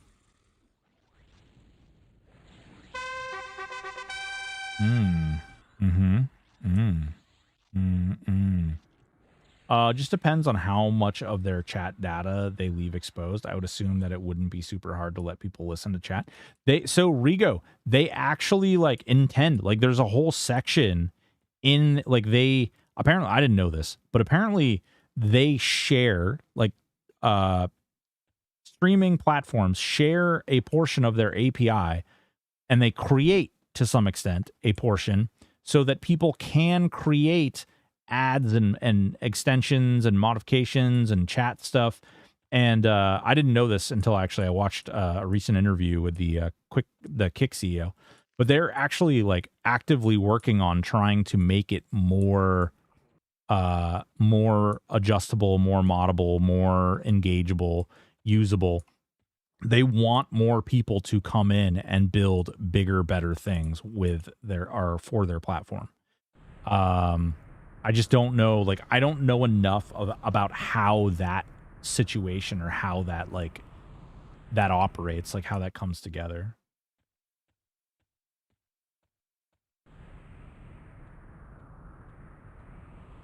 Now I'm curious, because, like, that should be straightforward, yep.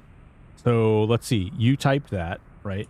And then it just popped up on Twitch chat, and it had, or on my StreamerBot chat, and it hasn't yet popped up on Caster Labs. Okay. Hot zones. Okay. Boop, boop, boop. And then Twitch. Cool, cool, cool, cool, cool.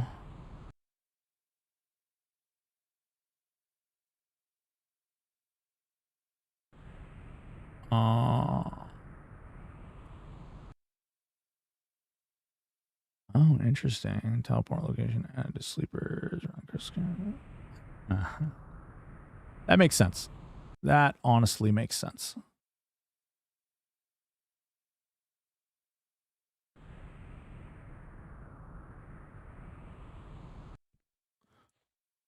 Okay. I'm guessing that Dolian didn't want to engage anymore. That's too bad.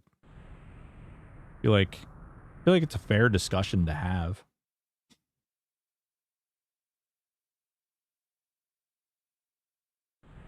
I assume it's listener message system. So you tell the server you want to subscribe as a listener to their message event system, and then each time a message is sent, they send it to all of their listeners.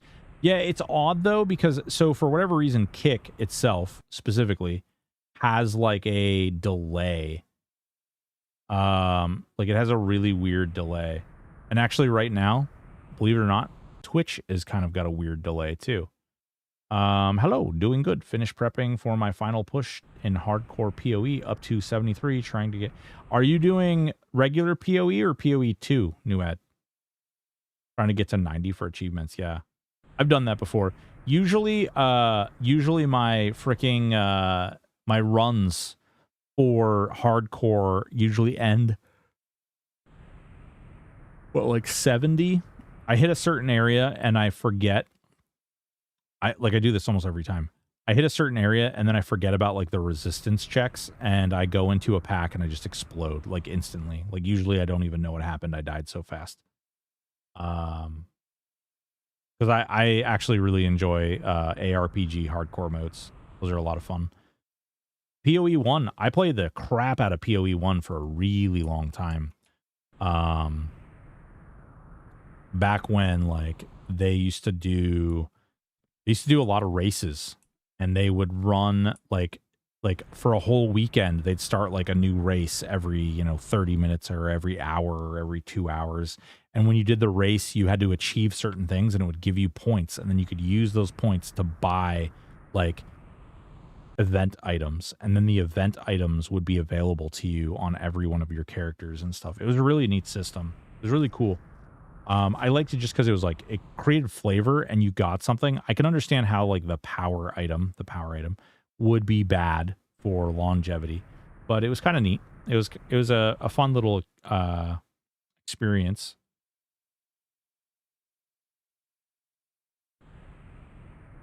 PoE 1, man, they even had like a system where they would basically outline it where you could basically, oh, damn. Okay, we're almost done with the Cloak of Wishes too. PoE 1, they would have a system where you could basically like, you could go in, because it wasn't, at the time, it wasn't really seasonal. There's a lot of like really wild things, which it unlocked and created, which would completely change the way like you played a build or something. And some of those items were exclusive to that particular stuff. It was really neat. I wish I played back when those kind of races happened a lot. Every league, they do a gauntlet where GGG helps buff monsters a ton and change boss mechanics and stuff. It's fun, but I'm not very good at hardcore yet. It's been a hot minute since I last looked, but Twitch chat backbone used to be IRC based. I don't know enough about the other sites to have an idea where to start to meld them into one app. Yeah. I don't know. I don't know. Like, I have no idea. I'm not a coder. I couldn't even imagine to pretend to be a coder or like pretend to engage in that stuff. It's kind of wild. God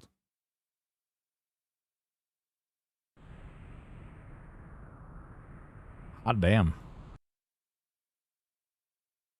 Did we ever like finish the drops over on SWOTOR? For those of you who don't know, there are drops on SWOTOR.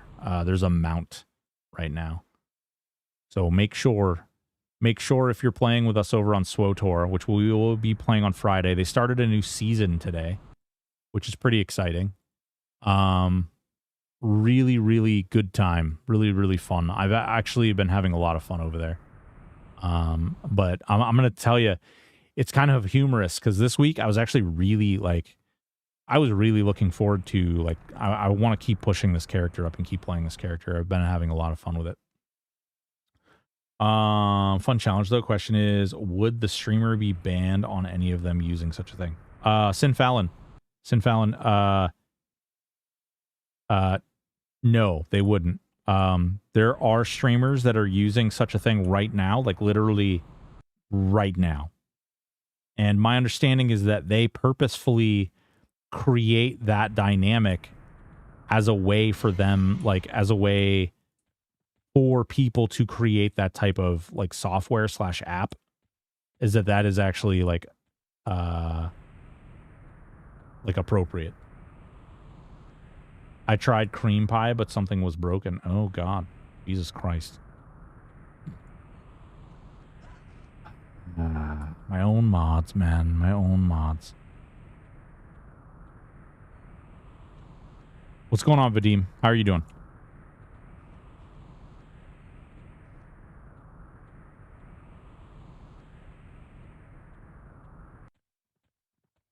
Bow, bow, bow, bow. Bow, bow, bow, bow. Bow, bow, bow, bow, bow, bow.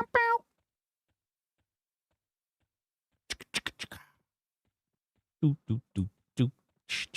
Do, do, do, do, do. Do, do, do, do, do.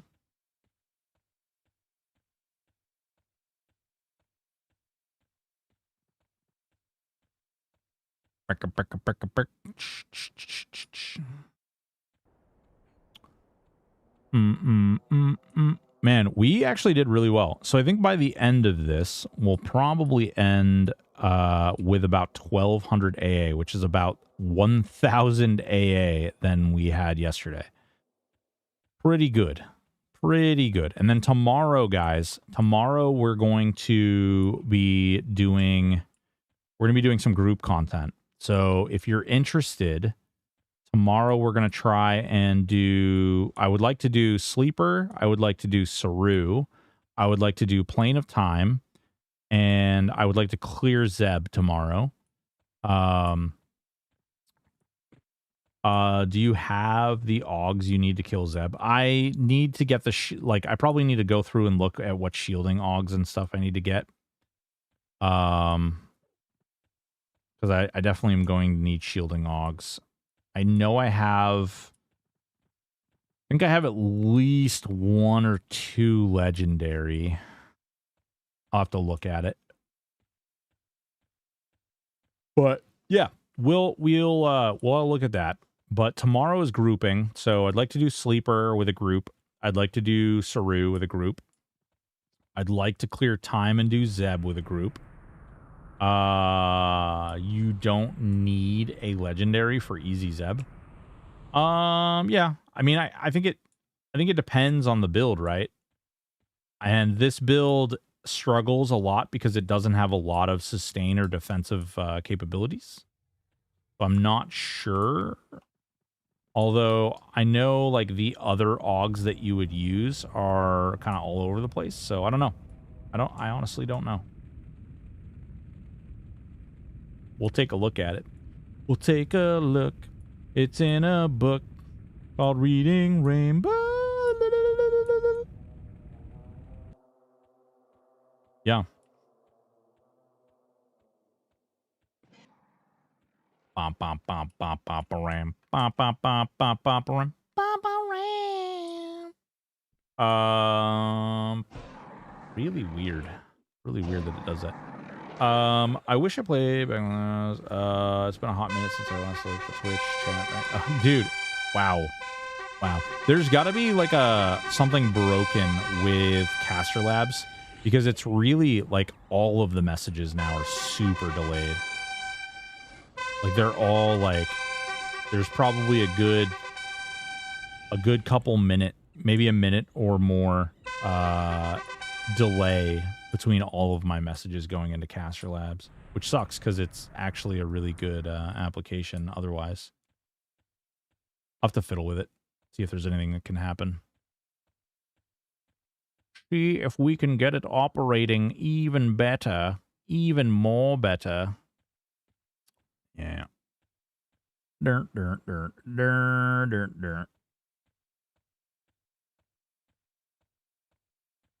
Not bad at all. You don't... let me see. Yeah, see, that, like, Rigo, that comment you just made about you don't need a legendary, that just now came through on Caster Labs. That's why, like, today I'm testing it out. I'm actually running 3 different multi-chat applications to see the difference, see what's working best. So, like, it's... And, like, Caster Labs, when we started streaming today, Caster Labs was probably running the best. But as time has gone on, it appears that the streamer bot chat window may be running the best now.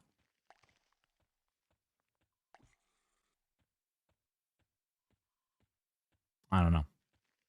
I don't know. Crap. We also, another thing I got to work on is I got to get that freaking outro screen working.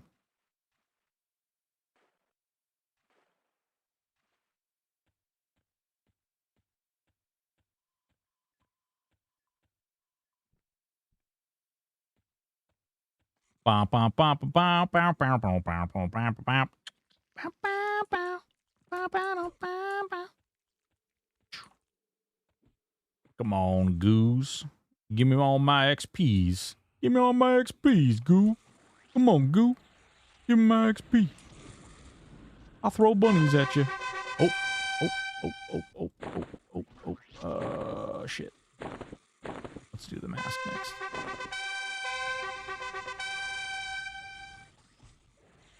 Could a DN AoE at 45 or is XP better at 55? So 56 is the highest you want to go, and that is the best. You're still XP capped when you do it at 56. You could absolutely do it at 45. If you can kill the stuff fast enough and and you can burn through it, then you can absolutely solo here. I have actually killed things here at level 1. And I wouldn't recommend it, but you can. There's a lot of things in the game that have a hell of a lot less health and whatnot at level 1 that would die a lot faster and give you the exact same amount of XP. So, yeah. But if you can kill things fast enough, you can definitely come here at 45. You can come here at 30. You can come here at 50. But the XP, the most amount of XP that you can possibly get, is at 56. You get the same amount of XP for being at 55 and 56, but 56 offers typically a bunch of additional disciplines and spells and things like that. So makes it a little bit easier for people.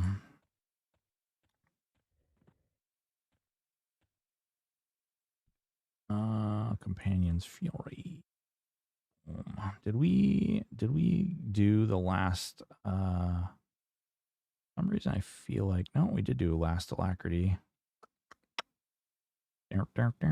Taste of blood. Yoo-hoo, Kratos, what's going on, baby?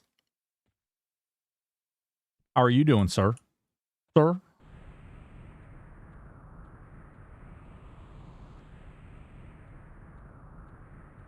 Are EOM still dropping in game? Haven't seen any recently. Maybe bad luck. Yeah, they are.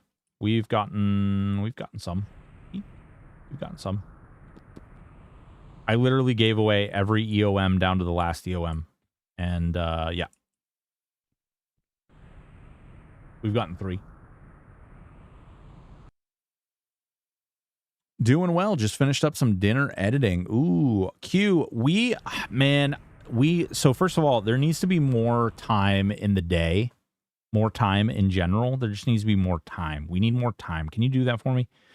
I would love to sit down and like talk shop about freaking shorts. I dropped my first short today. Whatever, TikTok. I posted it on TikTok. I posted it everywhere. We'll see how well it did. I'm going to check it out this afternoon. We'll see what direction it goes in. Who's the assling halfling that let their piranhas into the water? In my waters? Belts help keep them on. Yeah. Well, Kazul, sometimes we want to drop shorts. You know what I'm saying? Sometimes we want to drop shorts. We should move to another planet that has slower rotation. If the planet had slower rotation, would that change our aging? And would we potentially be able to live longer or possibly even like die quicker as a result? Wow, I need to take some like meds or something. My brain is off in all sorts of directions. Rotation around the sun are different. Well, right, exactly. So if you think about the fact that like the rotation of the planet, right, is like night and day cycles, but also gravity, right? So the distance from the sun, but also the how gravity is influenced, which could have a difference on our organs and things like that. I'm sorry. I like my brain ran with that. Like I was like, oh my God. And then what about this thing? And then what about that thing? Oh my God. Did I accidentally take DMT today and no one told me? Oh God. I really missed out on a good time. Yeah. No, we don't live in a Superman universe. So we'd have longer work days, but get to sleep longer. Maybe. Damn, we hit 1200. Where am I going? Oh, actually, we're hitting that time here. We're hitting that time. I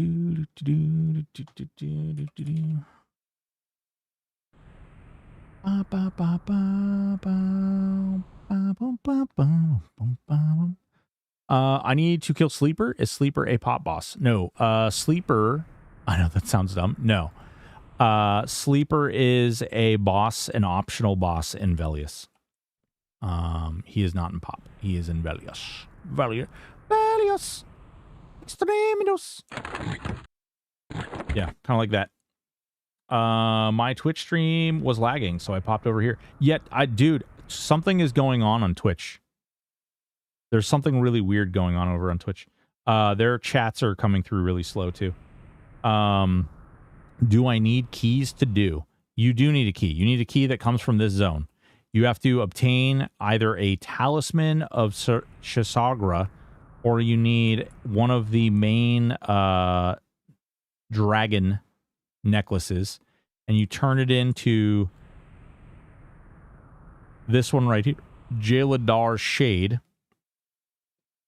and then it gives you the sleeper key, and then you can bring that key to the sleeper's tomb, and you click the little orb, or you can click the light that's coming down from the orb, and you're golden. But boys and girls, ladies and gentlemen, or just buy a scale and hand it to the gnome to get a key, or that you could do that too. God, railguns, what are you doing? Any word on the case? Salvanel, no. There's nothing really. We haven't heard anything. We don't know.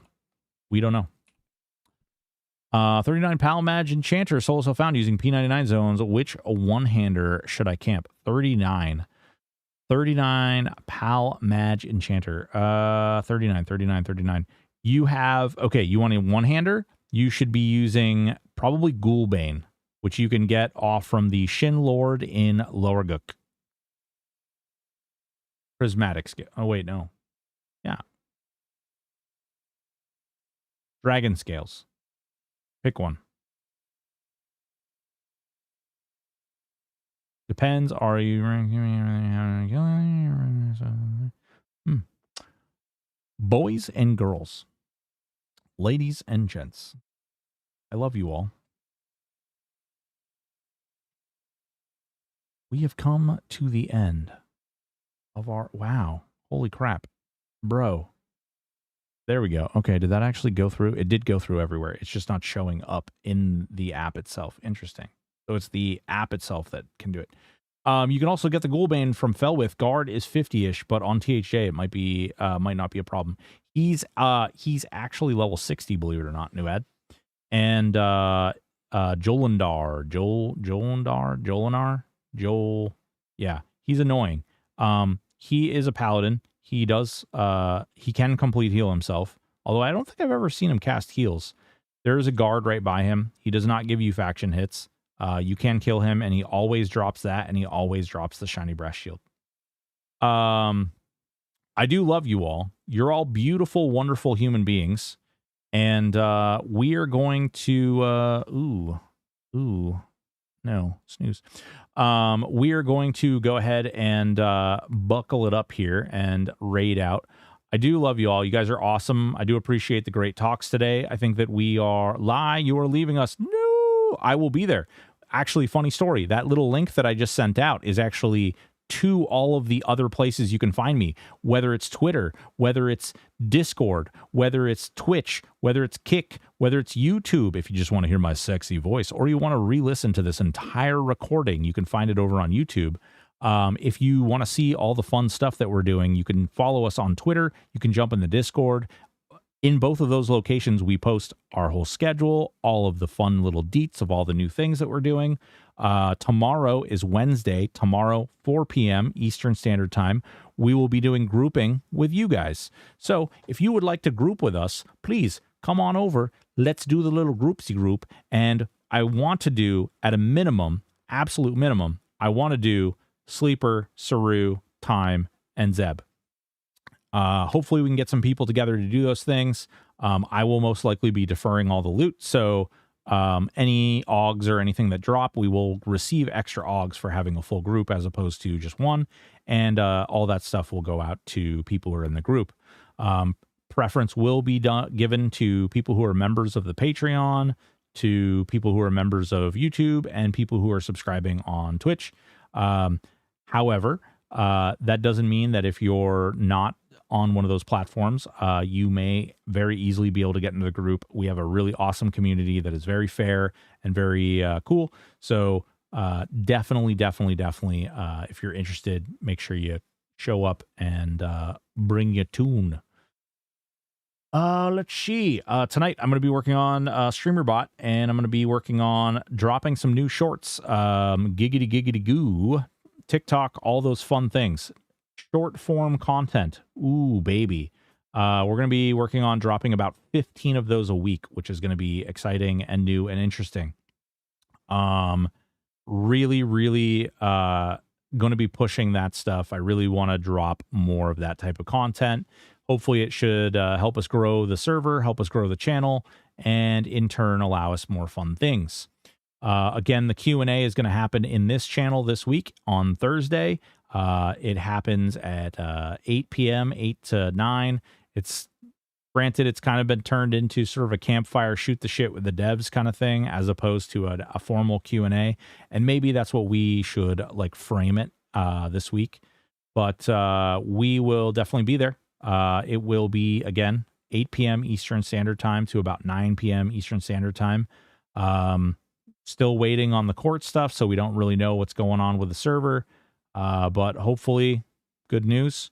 What am I forgetting? I know I'm forgetting something. No, I'm forgetting something. Thank you to the mods. Thank you to all of you viewers. You guys are all awesome. I appreciate all the subs, all the gifted subs, all the follows, hanging out on Kick today. You guys have been really awesome. All you guys that bounced over to Kick, and I really do appreciate all the new follows over there, all the attention over there. It all helps out. Yeah, you guys are all freaking awesome people. I really got to tell you, I do appreciate it. Whoops, that is not the button I meant to hit. Beep, beep. Ooh. Ah. Leveling, mounts, all the things. Do you guys want WoW? Palia. You guys want WoW or Palia? Or what else do we have? WoW or Palia or Summit one. Jesus. Freaking Cruz and her Cobblemon. What do we got? What do we got over here? We got any of these nerds? We got any of these nerds in here? Nerd. Oh, wait. We got ranks. Ranks is going. Never mind. Ranks is going. We're gonna drop you guys on ranks. You guys know the deal. We love him. He's beautiful. He's a sexy little pal world. Pal world. Boys and girls, ladies and gentlemen, take it easy. We'll see you tomorrow, 4 p.m. Eastern. Love you all.